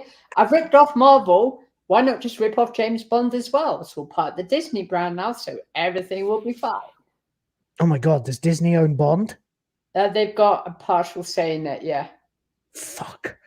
Another thing. Anyways. Why there was that big thing about Jane Bond, about whether or not... yeah, of course. Fuck that. We'll deal with that when we have to. Imagine if Russell says, guys, for season 2, guess who's writing an episode? Phoebe Waller-Bridge. I am Dr. WhoTF. I will now save the day with a spoon. Terrible accent, but I like what you're trying to do. So he asks her for some metal. She says metal is precious. How is metal precious in a universe with no people?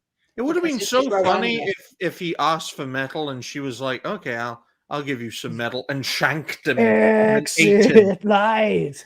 She throws on Metallica.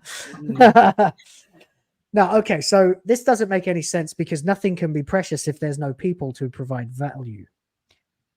You know what I mean? If no one's alive, how can anything not be in abundance? Yeah, and there would have been plenty of planets out there unaffected because he hasn't been to every planet. As you know, Ruby says, surely there are places that you haven't been. He's like, oh, well, I've traveled so far. So what's the point of the rest of the series then if you're just going back to places already been to before? Yep. It doesn't make sense. He hasn't been to every year. He hasn't been to every planet. He hasn't been probably to even half of the universe. So there is no way that this season, especially... Ruby says, let's go see the Beatles. And he's like, oh, I've never seen them before. So there's obviously like a load of historical events he just hasn't seen. What about the parallel universe you went to? Is there a Susan triad there that is spreading dust everywhere? That's a good point. Yeah, because in Rise of the Cybermen, the TARDIS lands in the alternate universe. So is all that gone as well? And he obviously didn't take SUTEKH to the time vortex belonging to that universe. So that should still be all gone. Yeah, I mean, SUTEKH was on his TARDIS when it went to the other universe. Yeah. If he dropped a Susan twist there, which he would have, then that universe is fucked because there's no Doctor there to save him. And I got another one. It fell through the time vortex. Maybe SUTEKH made that happen so he could go from one parallel to another. And also, it landed there a second time in Journey's End when he took Rose back. So there's two Susan triads there. And he gave Rose a piece of his TARDIS so that her and that other Doctor could grow it. Does that mean that SUTEKH's also a part of that? If he is embedded himself into the... now. Yeah. And there's a fourth SUTEKH because of the Master's TARDIS, which is somewhere out there, because in Dr. Karen's episode where she takes the second there's two TARDISes. So there's Dr. Karen's, then there's the Master's. She took them. She sends everybody back in her TARDIS, but she uses Master's TARDIS. So where in the fuck? Now there's three TARDISes. There's Tennant's, the Master's, and... How the fuck did SUTEKH jump on the Master's TARDIS, Dobby? Makes no sense, does it? None of it makes any sense. Worse still is the fact that this dust. Yeah, I'm with you, right? I think that's the chemo talking, Will. So please carry on. Oh Okay. no! Oh my God, this dust manages to now kill this woman, right? She doesn't come into any contact with any new dust, and it hasn't killed her already. So why hasn't she died yet? Because the plot needs her, obviously. Although really, it doesn't. He could have walked into somewhere and found a spoon. Oh, a black man stealing an object? My goodness. Of course not. She only gives him the spoon because she says that he's so handsome as well, which is something like twice that happens in this episode. Somebody compliments Gatwa's looks. That's so he doesn't shank them. Right. Jesus Christ. So anyway, she then gets dusted, right? Now, this again is another huge problem because this dust apparently requires your genetic history to kill. And thus, it already wouldn't be able to have just wiped out all of time and space because they haven't been through all of time and space. But it also seems to be selective about the time frame that it kills people. How does this work? We need some kind of rule set for this fucking vague death wave of dust. Like, it doesn't make sense, right? How is she dead now and not 5 minutes ago when everyone else and everything else was? Because it's Disney and we're meant to suspend all disbelief of common logic and just... Disbelief, sure. Not fucking common sense. Like, you know... There have to be rules in a universe. But then again, they made Disney Star Wars. So I can see Ryan losing the will to live over there. I did have a theory, though, that maybe this planet was meant to look like Rwanda, and that's the reason why the Doctor is happy. Oh my God. Anyway, so he bends this spoon, this metal spoon, and manages to snap it. The first, he takes something, and the first thing he does with it is break it. If that ain't how do you break a spoon? that quickly. If a that metal ain't an allegory for Africa and Europe, I don't know what is. This is an allegory for Russell T Davies being given Doctor Who. First thing he does with it, break it. And then he puts it in this convenient socket on the side of this screen that he's never used before recently. And it works. And then immediately the screen starts showing them SUTEKH again, and it's showing them clips from Pyramids of Mars. I love how they're using Jodie's setup as an inspiration for a fireplace. That's madness, isn't it? Look, I have to dip for like 1 minute. Just hold on for me. Sure, that's perfectly fine, Will. That's but how SUTEKH felt when working with Jodie Whittaker. He's like, just shrink her down. I can't be bothered to deal with Dr. Karen. I'll just stay here latched on. I mean, at times, folks, covering this can be draining and depressing. Ugh. What do you think, Goldie? Goldie? No, I'm just trying to collect my thoughts. It's absolute rubbish.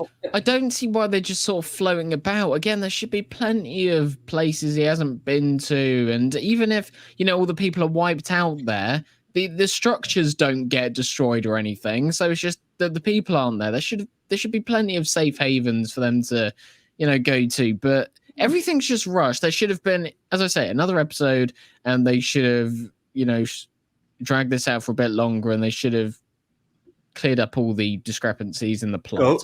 Go to Skaro, get all the Dalek weapons, because certain Daleks, especially Time Lord ones, or Time War ones, I should say, have the capability of destroying TARDISes. Go to Skaro, get the weaponry, and fucking kill SUTEKH with it. But no, we don't get any of that. We get Doggy go for a walkie in the time vortex. You were saying, Dobby? Well, can you imagine what would have happened if SUTEKH went to the bathroom in the time vortex? There was shat all over time. Oh, that's the other thing. If Captain Jack is alive, wouldn't Captain Jack have, I don't know, helped to find Rogue or somebody useful that Dr. Rwanda could actually use as an ally? But no, Russell T Davies had a budget. No other white men allowed in this show, says Russell. Yeah, nothing about this makes any sense. Nothing. Sorry, Will, we're losing our will to live. See what you did there. So we're watching, now we are in this reboot. We are now reduced to watching old episodes of Doctor Who. Thank God something good on the television. This is what happens when you spend your budget on making Planet Rwanda. Yep. Absolutely ridiculous. So we proceed with the plot. Her expression. This is about the time. Going like this. Can the episode please just end? This is about the time. Oh, they're looking at her mother. That's it. And we realize quite obviously, way before the story wants us to, that she's not, in fact, pointing at the Doctor. And never was. She's pointing absolute beyond rubbish, because it was established in Space Babies that that wasn't what originally happened, because we saw in the Church from Ruby Road when the Doctor went back in time that she didn't turn around and point at him. In Space Babies, he remembers and he says, "Oh, that's different from what actually happened. All time is changing." So how does she change time? But what the fuck is this? Time is a memory, Goldie. Oh yeah. Oh, we can back off. Yeah, there's no explanation for that either, is there? For why time changed. Wouldn't the Time Lords have noticed that SUTEKH was attached to the bloody TARDIS? Because it's all these ideas that Russell just forgot about, as well as the ones that he didn't like wrap up in any kind of adequate way. He's also just got these bits like you just mentioned with Space Babies, and then it changed, and then it makes no difference that it changed. It's, I mean, spoilers, fuck it, but she's pointing at the sign that reads Ruby Road. The only significance of which is that it mildly changes Ruby's own knowledge of how she was named. All the bits throughout the season and the various episodes, they were supposed to build up this reveal, but all the components of the build-up aren't faithful to the actual reveal. They make no sense. They're directly contradicting the. It's like he forgot his ending. Truth. Yeah, it's like he forgot it. Just went, can't remember what it was going to be. Well, I'll just write any old bollocks. Yeah, I mean, there's so many things. So, I mean, at this point, it's around about now, isn't it, that she starts getting the image of Roger Gwilliam. Yeah, and I thought they were going to explain 73 yards in this scene. I thought they were actually going to give us some context, but nah. So did I. Yep, nothing. Nothing at all. How can you get? And again, if SUTEKH has destroyed every single person in every place in time, how the fuck? Okay, so this one that adds another layer of ridiculousness to it. Goldie's losing the will to live. It's working, folks. Okay, so look what it did to me. Look, I'm all wrinkled now. Yeah, you're using the same dirt paste you used for Space Babies. I remember. Yeah. Introducing Golden Age chemotherapy, ladies and gentlemen. Oh my god. Oh. So the Doctor makes this point about the timeline and DNA. You're not even in the fucking episode. You disappeared. How would you know what's in this timeline, Gatwa? Because of an old story of how he stopped and infiltrated doesn't know Williams' healthcare thingy. Yeah, so okay, right. Now we've got another layer of fucking tism to put on top of all of the rest. And that is, of course, like you said, this is a timeline that cannot happen in this universe anymore because the world ended 22 years before this happens. So this never happened. It cannot exist. It would not exist. It is impossible. And then it's something that Ruby no longer has any experience of because paradoxically, in being able to stop herself from experiencing the events of 73 yards, she has to stop it from even happening, and that would then stop them from being there. Oh, fuck my life. How did it makes the events of 73 yards even more pointless because we were saying, right, in that episode, in that alternate universe, she stopped Roger Gwilliam, right? And we said, right, when it gets reversed, everything was pointless. He's going to rise to power. He's going to do all this. But it makes it even more pointless because in the original timeline, he was stopped anyway because there was a rebellion. But it... This is why I don't review shows because I'm literally losing my will to live. Like so Ruby stopped. Ruby, as old Ruby, went back in time as apparently a natural consequence of the events of 73 yards and stopped the events of 73 yards from happening, which would prevent her being there to stop the events of 73 yards from happening, thereby ensuring the events of 73 yards must happen. Someone said in the chat, and it's actually a legitimate question I want to ask. I'm not, taking the piss here. Do you think it's actually highly probable that RTD did use AI and he just tweaks little bits here and there and he didn't actually compare it with all of his? Because I don't believe for a second that an actual human could sit down, map out a load of ideas, and they're this. No, they don't link together. It's all. This would make a great. This would make a great RTD. This would make a great Doctor Who episode in which a fucking alien is trying to make a TV show to drive humanity to its extinction. This is what I said. I said in the introduction to my review video for this episode that I'm starting to believe that this entire season of Doctor Who is a psyop deliberately designed to reduce the intelligent population of the human race to zero because we all die from brains melting down trying to make sense of it, leaving only the stupidest people in the world to watch Doctor Who, where they will never criticize RTD's writing.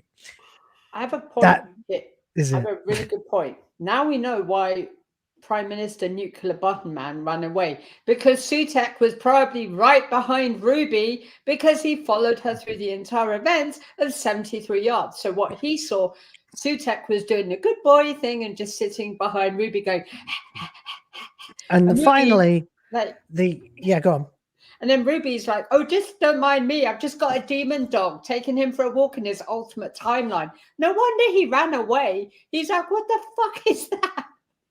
Yeah, no, what I thought what they were going to explain is that when the TARDIS landed near that fairy circle and it sort of launched its perception filter upon it, you know, the circle was magical in some way, and what it did was superpose the image of SUTEKH onto Ruby. So whoever, you know, sort of went up to that woman and looked back at Ruby at 73 yards away, because that's the length of the perception filter, they would have seen SUTEKH. Now, that would have been an okay explanation, but again, we don't get that. And Russell says we're never going to get given an explanation. So it wouldn't have been a great explanation, but it would have been an acceptable explanation. It would have had less things to poke holes in anyway.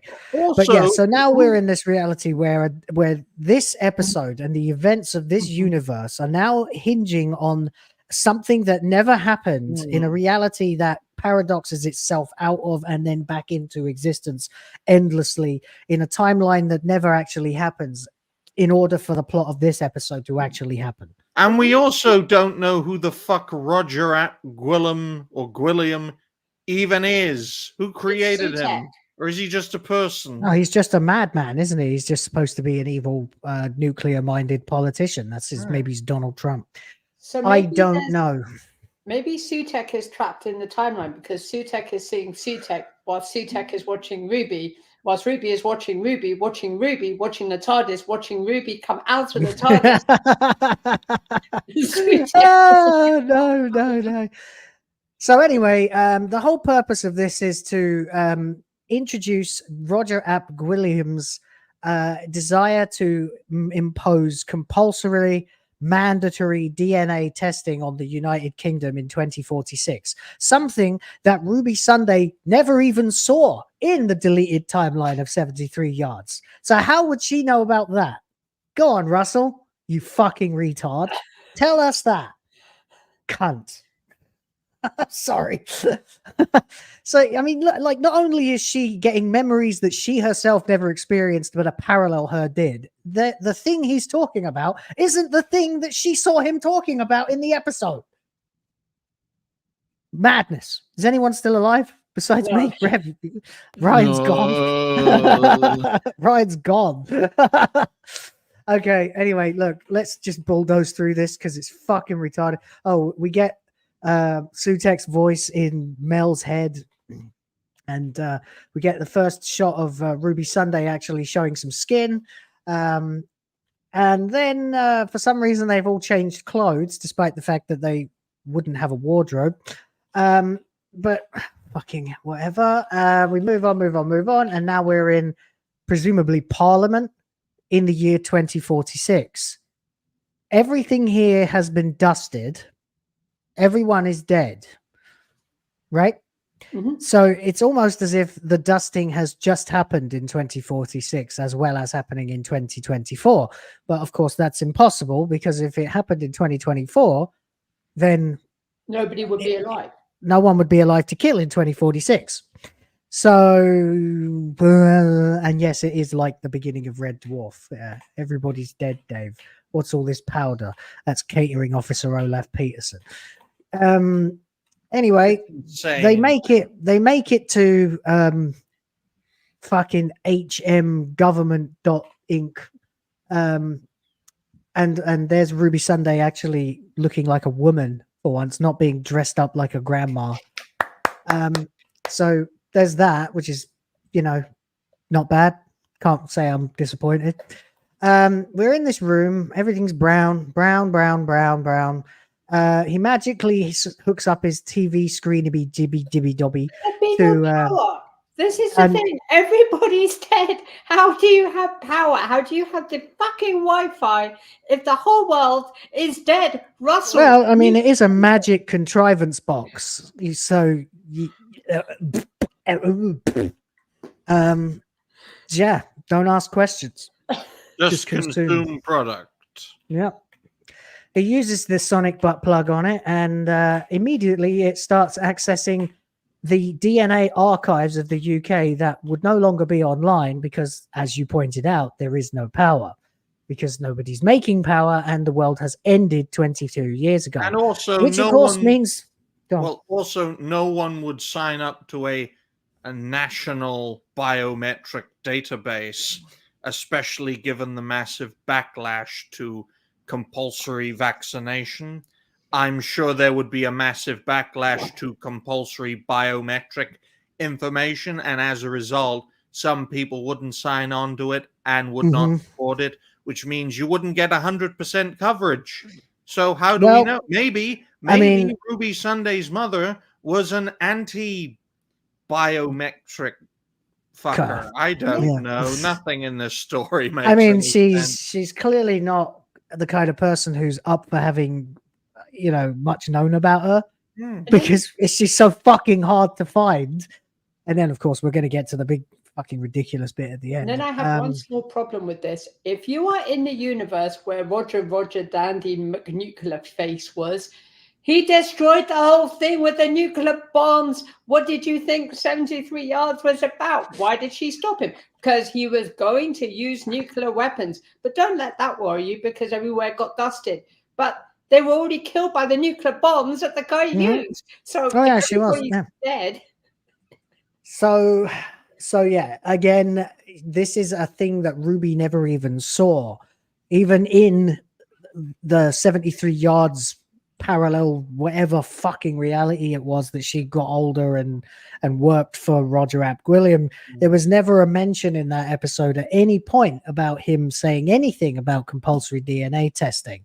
That's just something she wouldn't know about, based on what we know, based on what we've been shown by the person creating the fucking show. But anyway, for whatever reason, thanks to magic and a shitload of luck, apparently, Ruby Sunday is now able to browse the DNA records of the United Kingdom for evidence of who her mother is. And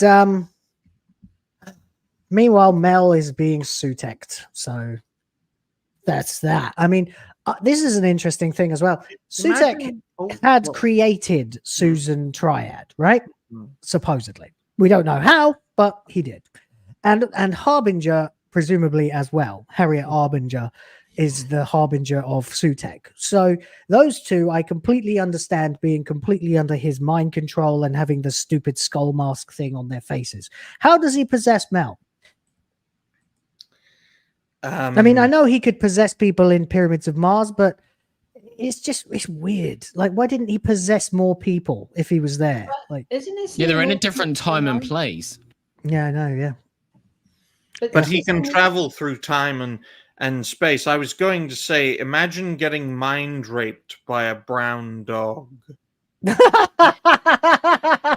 If he can travel through time and space on his own, then what's the fucking point of him being attached to the TARDIS? He should have been attached to the TARDIS for as long as the TARDIS took to materialize somewhere, and then detached and, as I say, gone back to the beginning of time, dusted everything, and it would have caught up in the timeline. Everyone would have been fucked.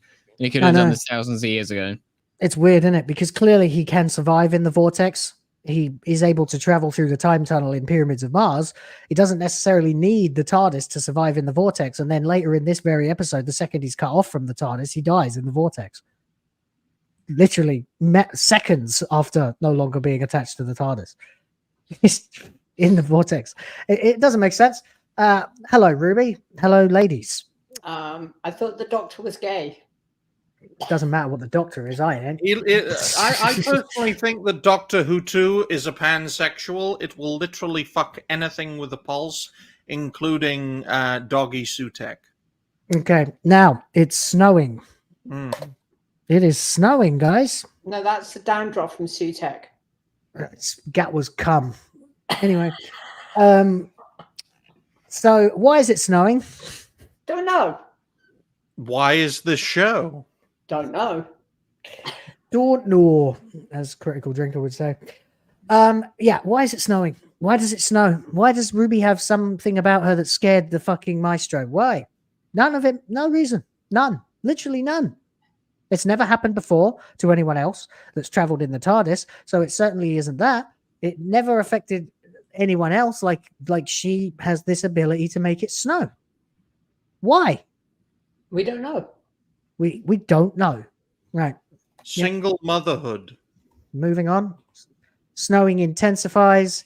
Then we get this stupid thing where, oh no, actually, I guess so anyway, Mel is now fully possessed and demands the name.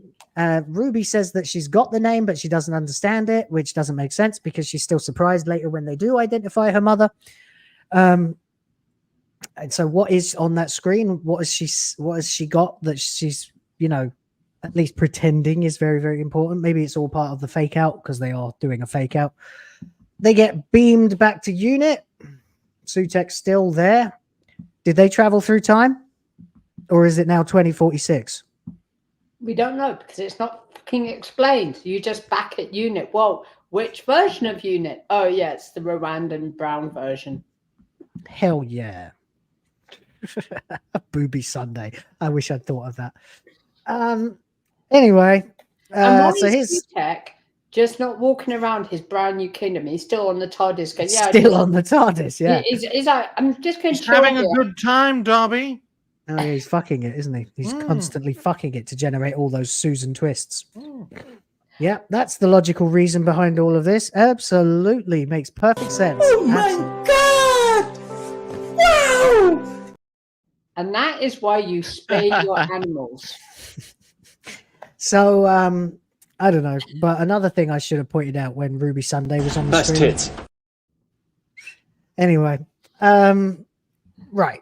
So yeah, a billion questions. We're at 2 hours and we've still got a lot to go. So let's get through this as fast as we fucking can. The Doctor gets taken out, knocked to the floor, and falls on the ground, writhing in pain somehow. Ruby runs for a second, bouncy. There we go, and offers the screen of ultimate destiny to SUTEKH, only to smash it on the ground because it literally means nothing and has no information of any value. And the whole time they were just taking the piss. They wanted to get caught for some reason. And this bungee cord that is 2 meters long at the moment is about to become about 50 meters long. It's intelligent, Will. It's intelligent rope. Oh, right. Okay. So my dick is also intelligent. Lamppost to hang the intelligent doctor. It's longer on the outside. Anyway, imagine if they do this bit. Imagine if what happened was they did this whole big show and she's like, aha, I've got this rope around you now. And she goes to bring it into the TARDIS and it just fucking snaps. He's like, imagine. Imagine he just bites through it or scratches through it, rips it apart. I mean, he's a god, right? Yeah, and SUTEKH should be able to, like, his main power, if you say to someone who's watched Pyramids of Mars, like, what's SUTEKH's main power? He, like, manipulates the mind. Well, we've even seen it in this episode. So he should be able to, like, mind control, because that's what he did in the original story. He should be able to mind control Ruby, get her to drop it and stop. But no, it doesn't happen. Nope, doesn't happen. Should be able to do that. Should also be able to just rip the damn thing off. His hands are free. You know, he's got hands. He's pretty strong. Hey, he swiped his shitty earlier after he'd already fucked up. He should just do that right now and he'd kill Ruby. He's strong enough to rotate the TARDIS around, and that thing's not supposed to be possible to move if it doesn't want to. Whatever, I guess. Needs consent. Yeah. That TARDIS is getting seriously fucked. So whatever. Apparently now it's walkies time for SUTEKH, and the lead has been put on the dog, and then they proceed to pull it really far, really, really hard, playing tug of war and whistling with that Deus Ex whistle that popped out of the ceiling of the memory TARDIS But wouldn't that have at just the exact right moment. But that would have called the memory TARDIS, which is on. Oh, Jesus, wept. The memory TARDIS is still in 2046. So have they time traveled? I don't know. Is it just there now? What's going to happen to it? I mean, no. Because now there's a SUTEKH in 2046. If SUTEKH is connected to the TARDIS, he's connected to the memory TARDIS. Because how else the fuck does Mel get possessed? Yeah, exactly. If SUTEKH is not. How is the time window still active, by the way? Because they've required the time window for everything else to work at the beginning of this, and then they suddenly just didn't need the time window anymore. Is it still running? What year is this? Who's the president? Fuck this show.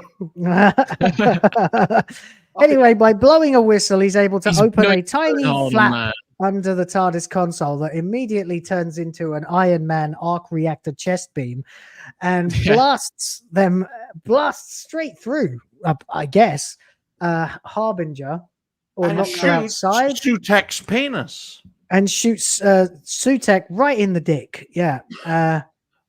Who's that else? Oh, that's Mel and the other one. So I guess Harbinger's dead then. And then the TARDIS is ripped away from SUTEKH. So that was a thing you could do. Like, that's so what, weird, man. I mean, why didn't they try something like this earlier?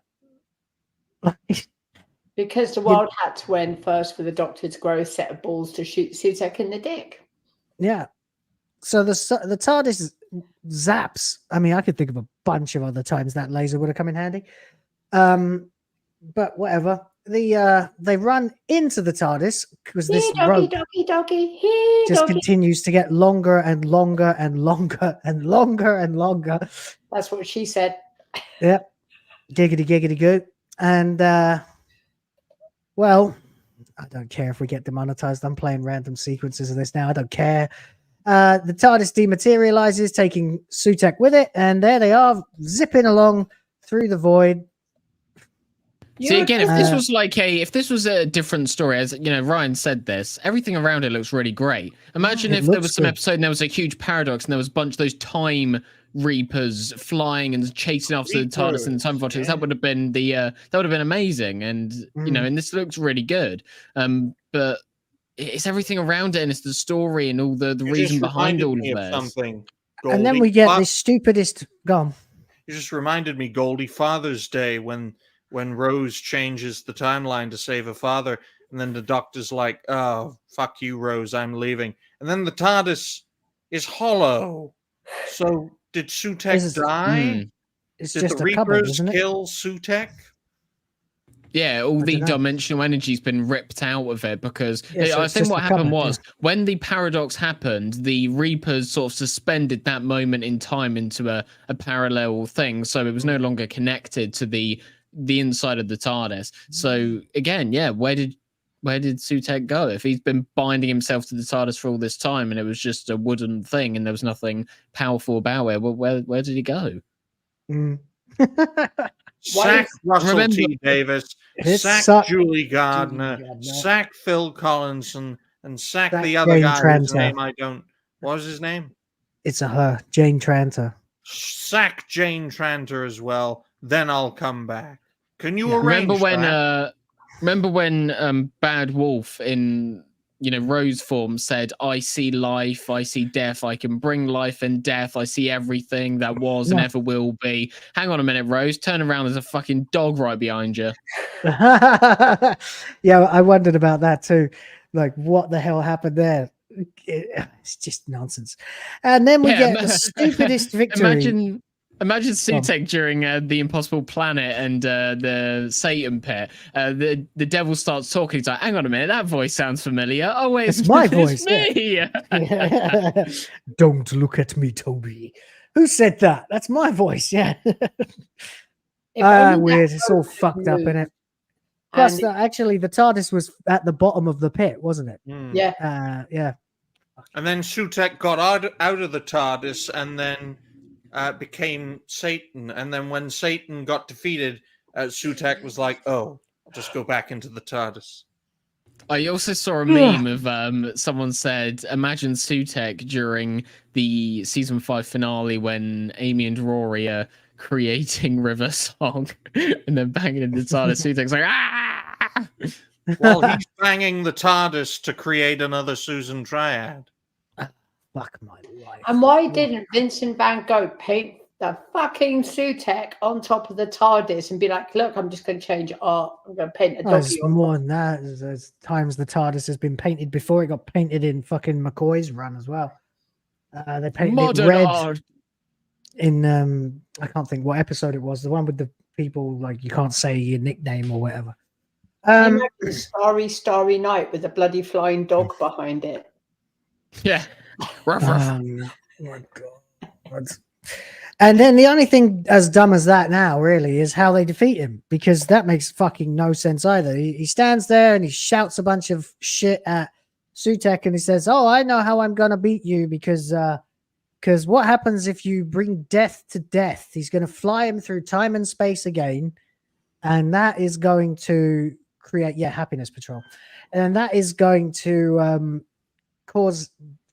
I mean, first of all, where's the dust? How is SUTEKH doing this? He tells him he's gonna make him kill death itself, and then he starts ripping the void open, which seems like a ridiculously overpowered ability. I mean, in what context does this represent death to death? If SUTEKH didn't do this, folks, then nothing would have changed.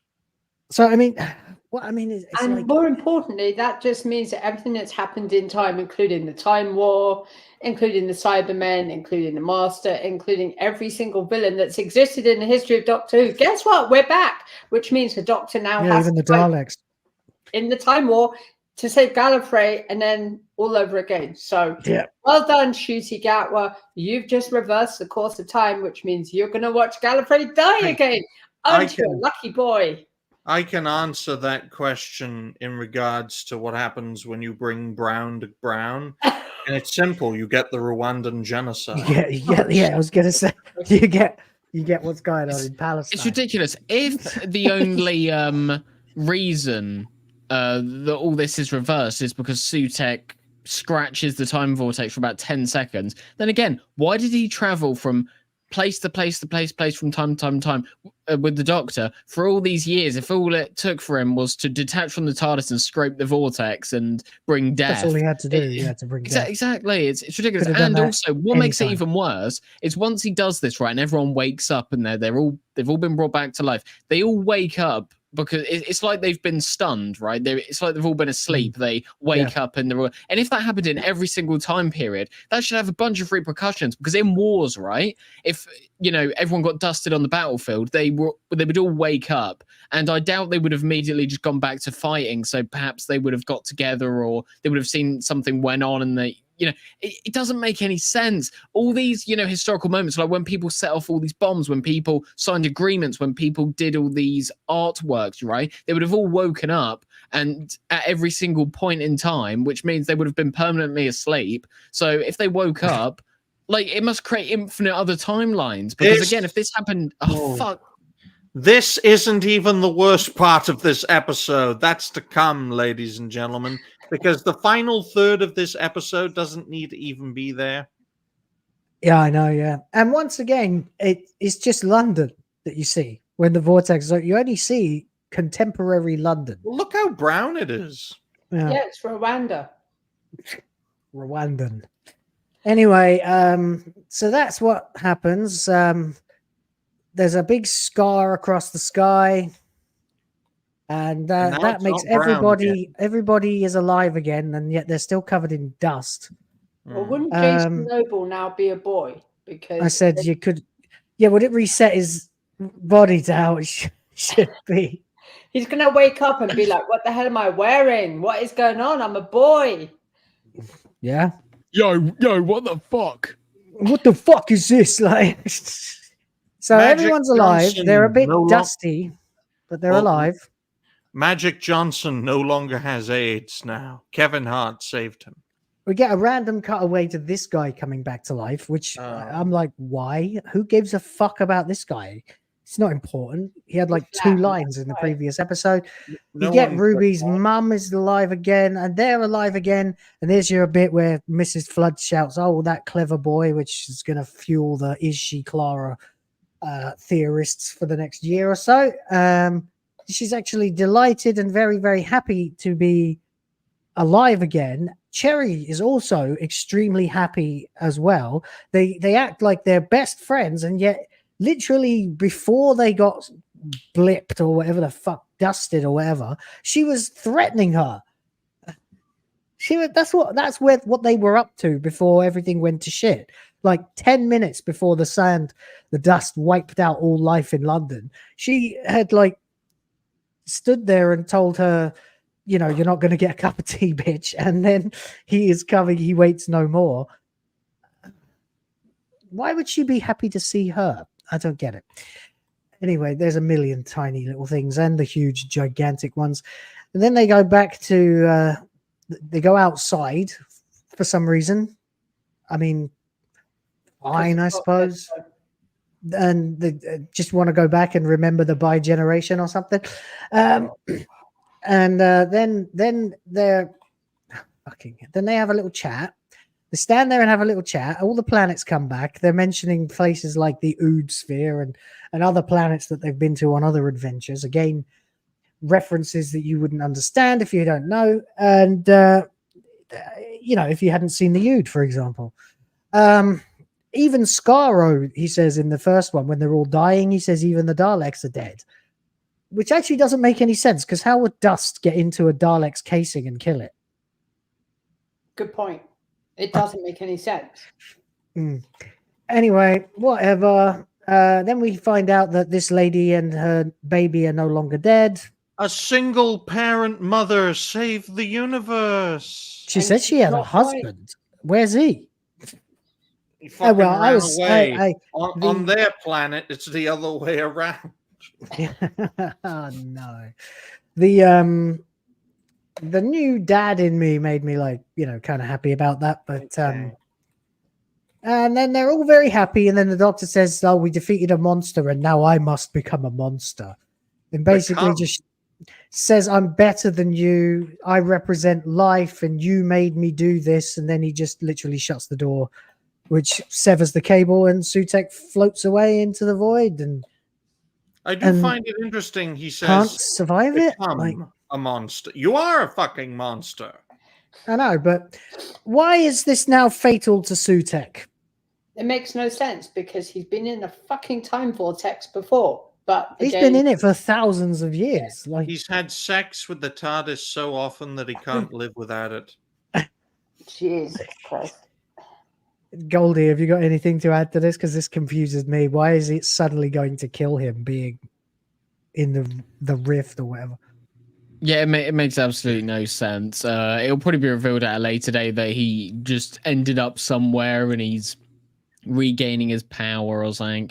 And it also doesn't make any sense within the context of the Doctor as well, because he's saying, I'm supposed to bring life, you're supposed to bring death, but now I'm the one who has to bring death. But it's not like the Doctor hasn't killed before. It's not like he hasn't been told and shown before how many people die when they're close to him. Now this is exactly this part. This is now, if SUTEKH has created this human, why the fuck did UNIT hire her and allow her into the control room if she was created by SUTEKH and she's not even fucking human? Well, I think it's explained that she is human.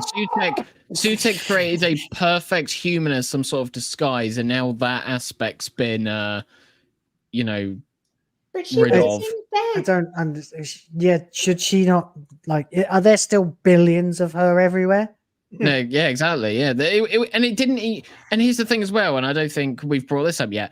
He didn't just create, human beings or what. She was in a painting in Rogue, wasn't she? It was kind of implied that maybe you could say that the artist or the painter painted a woman who was her and who, all that. But I thought it was established. Yeah, but I thought it was established that wherever the TARDIS goes, that's when he creates a Susan Triad or whatever. So it wouldn't have made sense for that person to have painted someone from years and years ago. She's like the dead mother of the Lord or something in the Bridgerton. Yeah, and also she wasn't a living person in a Boom. She was part of an artificial intelligence. Now, some people may say that, at what point dream of being an ambulance? Yeah. The funniest meme I saw out of that was when someone said when the careers advisor at school loses ideas, and it was shooting going, "Do you dream of being an ambulance?" How is that? So, what goes on in Boom then when this is all happening? Are we supposed to because she's that the ambulance, isn't she? She's start spraying the dust out of the ambulance. That's where they got the dust, because SUTEKH is I know, I'm going to use the body. That's how they got the DNA. SUTEKH is I got a genius idea. I'm going to make this clone collect the DNA with the ambulance, and then when she's fucking around killing people, that's how I'm going to get the DNA for the dust, without actually thinking that they're on an alien planet. So that idea wouldn't have worked. But SUTEKH is like, hold my beer, because I'm going to do some timey-wimey, splimey, timey, dingle-dangle things. And yeah. Hibbity-jibbity, bibbity-bobbity, flippity-flobbity bollocks, yeah. Yeah, that. Can we skip to the end, please? Yeah. I think we broke Ryan. So we get all the way through all this shit, and then there's one more. Really they pull up her mum's Instagram or something. They as they're sitting and reveling in their victory, that fucking could have done this, killing death itself with more death, which I'm sorry is a double negative and would not happen. Death to death does not mean life. Two wrongs don't make a right. It doesn't work that way. It's not. Yeah. Fuck it. Anyway, two wrongs don't make a right. You're right, Will. Yeah. And then for whatever reason, UNIT is now doing a DNA retrieval of Ruby Sunday, and I suppose it is 2024 now, right? But either way, the DNA database of Roderick William is not a thing, because it can't be. It's 2024. They are here in the year 2024, where UNIT now, for some reason, has the ability to do a data check of Ruby Sunday's DNA. And if they had that ability, then why the fuck did they even use the time window and the VHS tape in the first place? How did they gain the ability to do this through the events of this double episode? And why didn't SUTEKH just check the fucking computer as a fucking god? He's possessing people. Hey, SUTEKH, check the computer. No, don't worry, mate. I'm just going to wipe out all of life. Don't need a computer says no. So, I mean, really, though, like, this is fucking retarded. If we have we have no basis for believing that UNIT has gained this ability to do a DNA test in the course of events. They didn't have the ability to do it at the start. Why do they now? It's basically been a reset, right? So why couldn't they have just done it in the fucking first place? Why did they have to do all that pissing around with the VHS and the time window and the memories? Because they needed to try and dress Ruby up as something that she's not, only to reveal that her mother was an underage person. Wow. Okay. But seriously, this is broken, right? Like, this collapses the entire pair of episodes. Yeah, this fucks up everything. They could have just done this at any point too. And the other problem is that it turns out, of course, as we know now, that her mother is just this woman called Louise, who has no power, is not anything special. The only thing she has is apparently a nice set of tits. And that's about it, right? And so if there was nothing remarkable about this woman, and they established then that the only significance about her mother was the significance that the Doctor and Ruby had placed upon it, if it was that pressing to them, why didn't they immediately go and pursue this? Why did they spend 6 episodes fucking around and by doing so increase the significance of the mystery of Ruby's mother, thereby allowing SUTEKH to wonder about it too? Did fucking around for 6 episodes save the universe? And the problem, there's a bigger problem. How in the fuck does Ruby have snow power if her mother is basic? Yeah, I know. There's nothing about her at all. Goldie, anything to add? No, it's all dog shit. It makes no sense. How did she change time? Why can all this stuff happen? Me and Goldie have just given up, man. This show is like soul-suckingly awful. No, I spent like 4 hours Saturday morning, like Friday night, Saturday morning, after midnight, trying to make sense of this. And I was just getting more angry and angry how Russell had the the balls to say that people in the past wrote things incorrectly or that it wasn't as good as his stuff, and he's been berating the fans. If you didn't notice this, you're a racist, but he can't even make sense of his own writing. It just made me angry. And it's the mix, but no, not the mix. It's the wasted potential of all this, right? He's been given so much money. We've even established that they have all this production, an increase in budget in the production to do all this amazing stuff. Like, he doesn't have to be grounded anymore. He can go off and do all these cool things and all this. There's nothing really stopping him apart from his own imagination and logic. And he's just wasting it. He's creating this garbage when there are plenty of people out there who would happily be able to do something better. And it just, I think more than anything, I'm just disappointed. Because this was a guy who brought it back in 2005. He gave us some amazing episodes like Midnight and, a bunch of others. And he could do it again. He could if he wanted to, but he doesn't. And it's infuriating. Well, the lady playing Ruby's biological mother looks more like an older sister than a mother. Well, because she was very young when she had Ruby. 15. So she's at this point now. She's what, 44? 34, I think. 34. 34. Yeah, she's 34.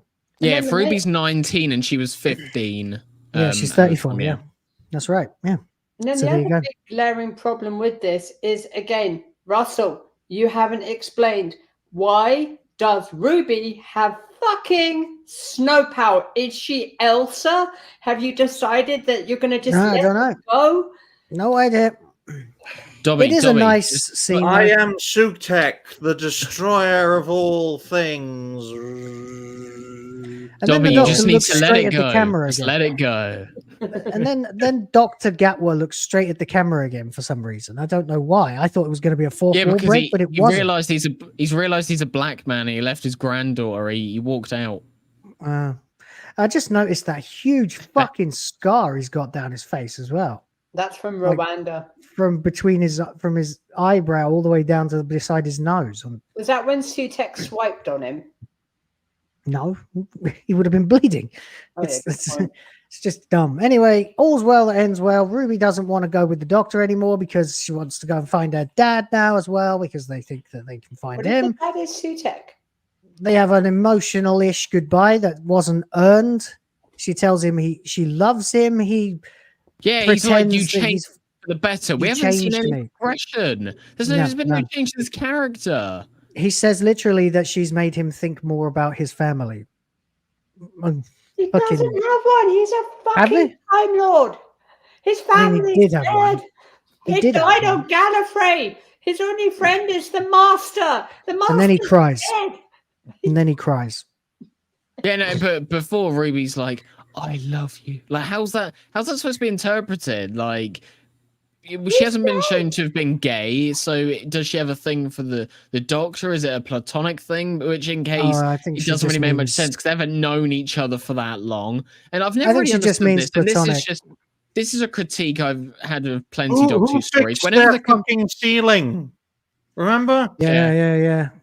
What a critique I've always had, and this isn't just contained to this series, is that whenever the companion says, I need a bit of time to myself, and the doctor's like, oh, well, I'm going to have some adventures without you. Hang on a minute. It's a time machine. Just go into like 2 months into the future when she's settled with her mum and all that and be like, hey, you ready now? Like, it'll be like 10 seconds to him. Best scene in the episode. This woman perfectly describes the future of Disney Who. Yeah, she does. She says, terror. It's going to end in absolute terror. And they just think it's bad now? Well, it's going to get a heck of a lot worse. And then she says, night, night, like it's the end of some children's horror show or something. Night, night. There's so much white on the screen at the moment. Yeah.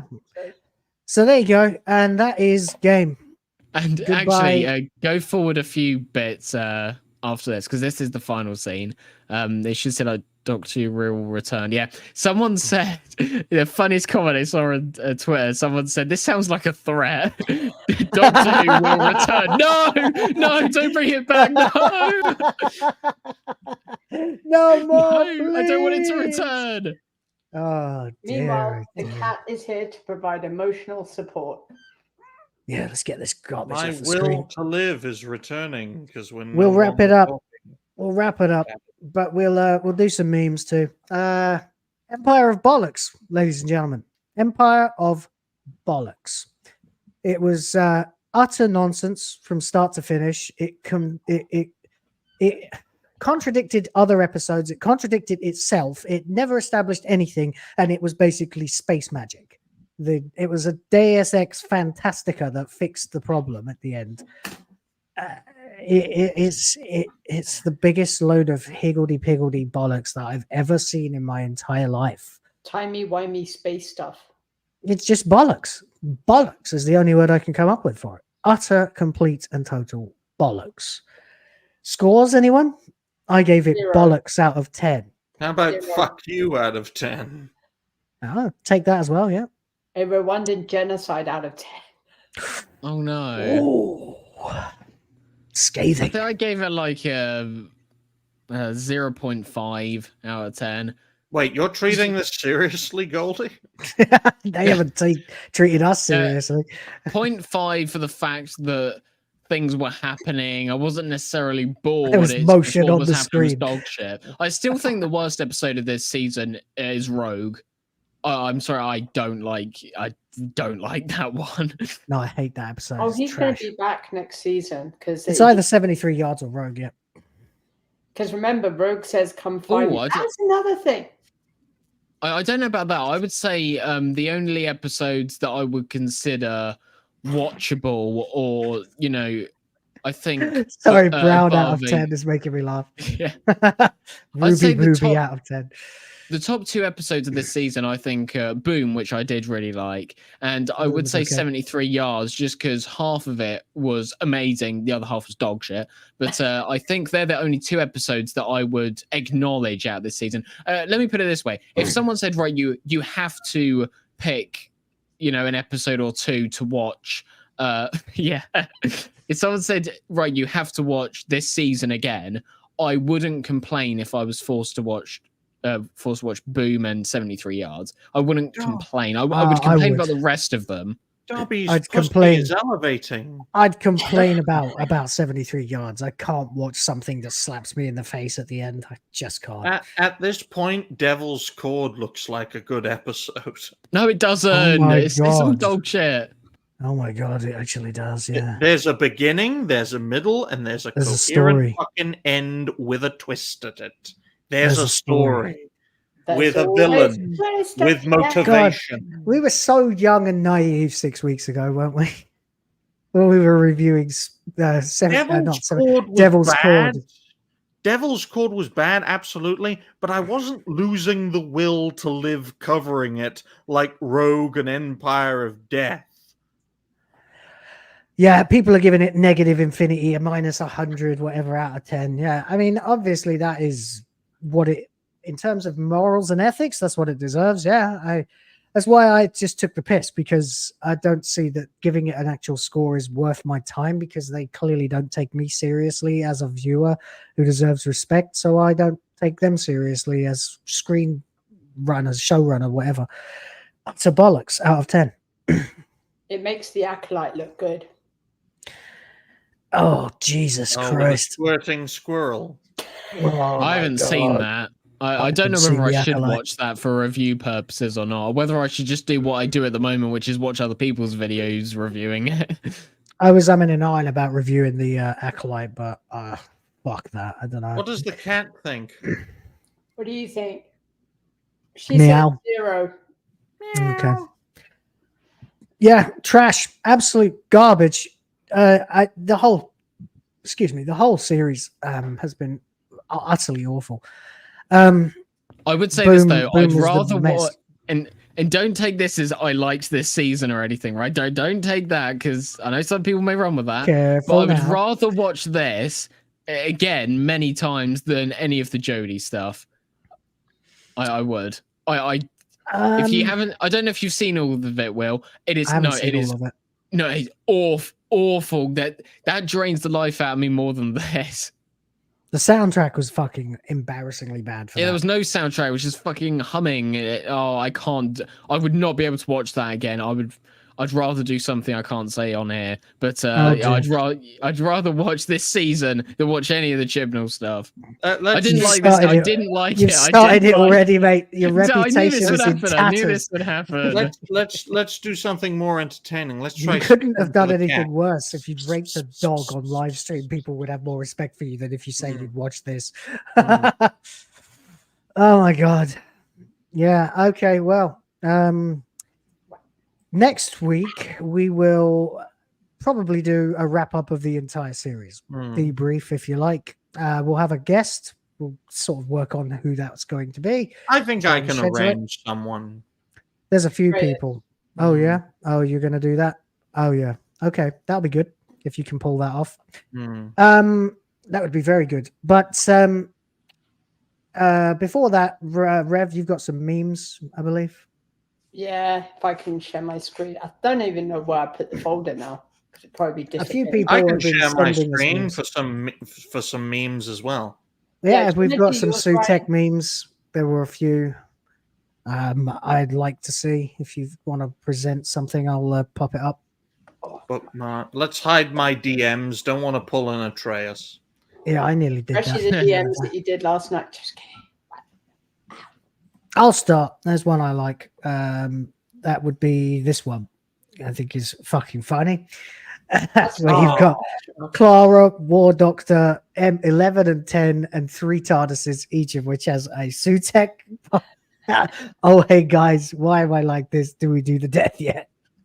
These are the memes. Probably have the same ones. Yeah, we all have. It's all right. Go right ahead, mate. Go ahead. Yeah, you guys share. It's fine. I just did that to start off while you lot are looking for them.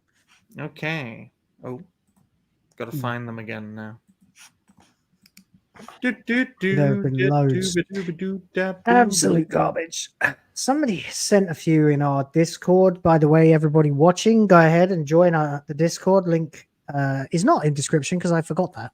I'll have to add the description in a bit, but I've had a very long, hard day, so please forgive that. And then, of course, I had a power cut, so I don't have the file open. Fuck. What a strange world we live in where this can be classified as entertainment. I mean, it just insults your intelligence from start to finish, doesn't it? Here we are. What's that then? You zoom in a bit. What do we got? I can't read it because my screen's too small. R2D2 is going to be accessible for new audiences at first.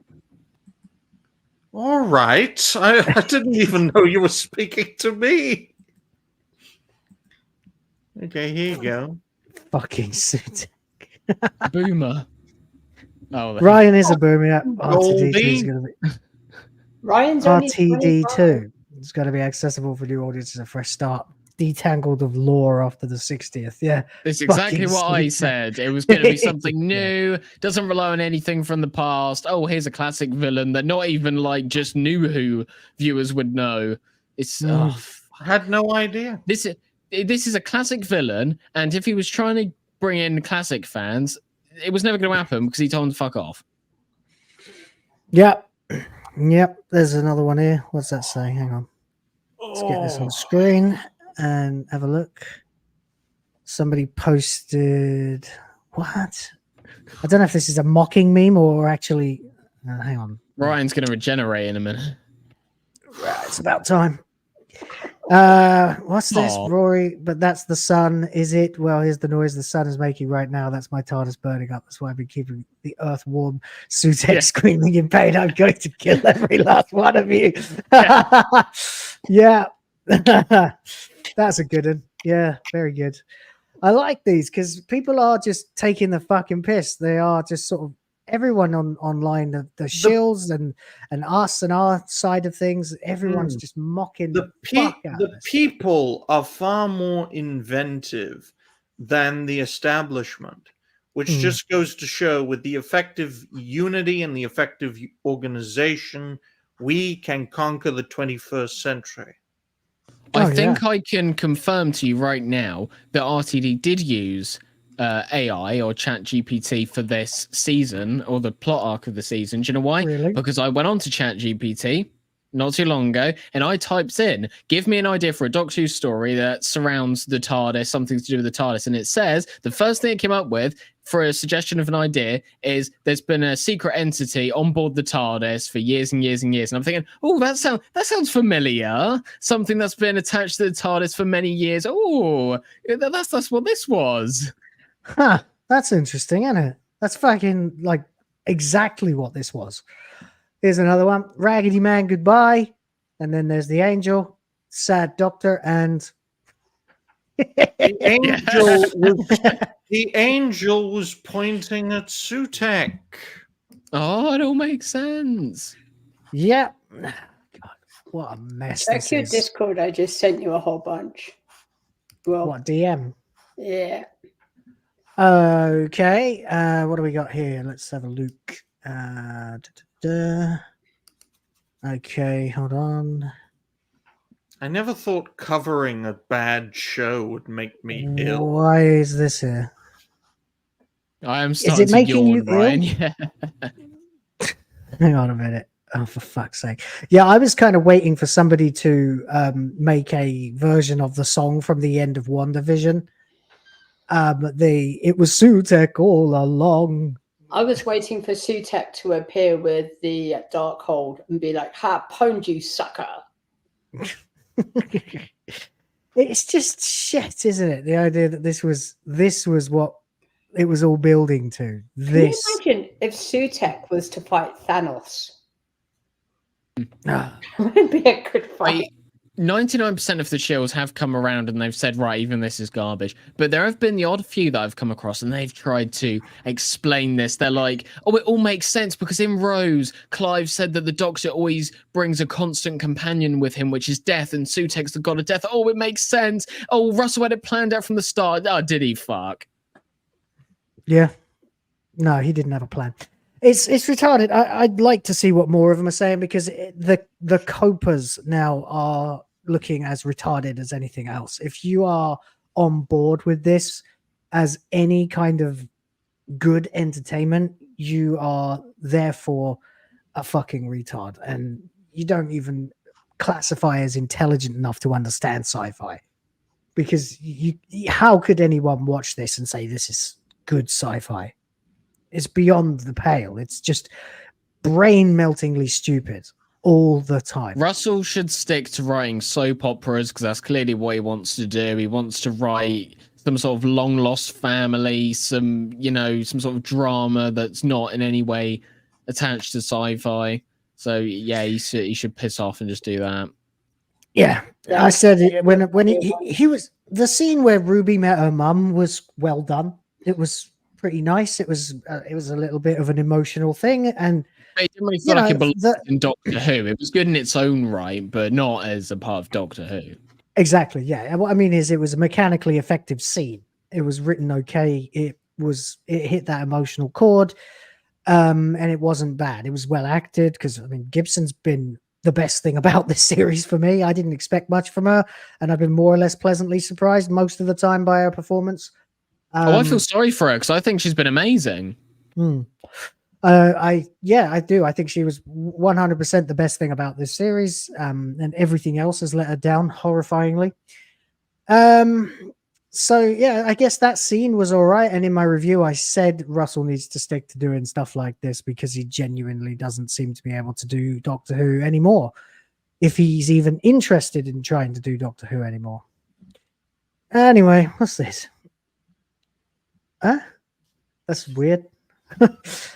Oh, I see. It's another meme here. You're not you when you're hungry. Anyway, there you go. People keep making more SUTEKH memes. I want to see more SUTEKHs on the TARDIS. I will try and make a video version of some of them myself. My father has given me food. It is cottage pie. I will eat it. That's cool. We're wrapping up now anyway. We can probably move to outros because this has melted our brains and it's getting a little hard to keep sustaining any semblance of entertainment. So there you go. That was season 114 or 40 of Doctor Who. The last episode, Empire of Bollocks. It was exactly what I just described. Empire of Bollocks. we will probably wrap up now then. So, Rev, would you like to do an outro, mate? Yeah, it's been a pleasure. You can find me on my channel, and here on Tuesdays and Thursdays, I will be reviewing horror movies. I will be streaming gaming as well, probably be doing some Elden Ring. So yeah, it's been a pleasure. You can find me on my channel. Links are in the description below. Make sure you follow everybody here There will be, because we could use your support and therapy sessions after this season, especially with this season. Absolutely. Goldie? Right, well, I have a little bit going on. I think tomorrow my review for this episode will be out. That is the plan. I should be releasing a video every day this week. I've got a lot more free time on my hands now. On Wednesday, I'm doing a stream with someone. I don't know whether that's going to be on my channel or his channel, so make sure just to subscribe to my channel, just to keep updated with that. And we should be talking about this season and stuff like that, because we haven't really done any streams together, but we're sort of a similar age and sort of came into Doctor in a similar way, so we're going to be talking about that and our sort of experience. On Saturday, I don't know what time because of different time zones, but on Saturday, it'll be later in the evening, UK time, I will be on Dark Hour's channel to talk about The Karate Kid. We're going to be doing a review of that with the uninspired reviewer and Lance Nielsen. And I'll probably, I may not be able to because, yeah, I was going to hop on Culture Hopper's stream on Saturday, but I've had the Dark Hour stream scheduled for a while, so I can't turn that down. So yeah, Wednesday, check out my channel and just do that anyway. Just hop over there and subscribe. It'll help me out and I largely appreciate it. And on Saturday, I'll be on Dark Hour's channel. So that's what I have for the, not too distant future. And then we'll be back here next Sunday. Indeed, we will. Very nice. There you go. There's a bit of Millie Gibson for you boys. Ryan, would you like to do the honors? Well, ladies and gentlemen, thank you all very much for watching this latest episode of WhoTF Live. You can find me over at Reality Based. I haven't made any videos for today. I'm just having this nice meal, but expect plenty of videos and shows as we end this Pride Month. Yeah, is that it, mate? Yeah. All right. Well, as you enjoy the sight of Millie Gibson looking a lot better than Ruby Sunday is allowed to most of the time, I will have to say that I have had a blast, really, reviewing this piece of shit show. For everybody that's been following along in the chat, thank you for checking out this slightly bumpy stream where I got removed from it after about 5 minutes with a massive fucking power cut and then managed to get back. You guys did a great job holding the fort for me, so thank you for that. And thank you everybody who's been watching. Thank you, mods. You guys rock and keep everything running. Thank you to Claire Pruden, Adam Juman, TJAP Steve, and LOD689 for going above and beyond with the donations, super chats, and memberships. Yes, this show will be back on Sunday next week. Before that, I've got a week of videos and, of course, WTF Live, regular main pop culture show with Ryan and Rev, if you still want to come along, mate. Yeah, sure. Tuesday and Thursday. So be sure to check that out as well. And we'll be back, as I said, next week. But until then, there's nothing else to do but wave stupidly at the camera and say, see you next time. Bye. Bye. Bye-bye. Hello. I'm a bender. Who the hell are you anyway? I'm a bender. I saved the whole of reality from you. I am a bender. Call me the Bender. This is Zoe, Jamie, and I'm a bender. Might I suggest you just call me a bender. No, I'm the Bender. Oh, please don't call me human. Just B-E-N-D-E-R. Bender. How do you do, sir? I'm a bender. Her name is Tegan, Your Majesty. This is Turlo, and I'm a bender. No, actually, I am known as a bender. Now that we're all here, let me introduce myself. I'm a bender. I'm a bender. And who are you? What are you going to do with a bender? Do you know what I see, Doctor? a Bender? I walked in universes where the laws of physics were devised by the mind of a bender. Basically, run. Start the car.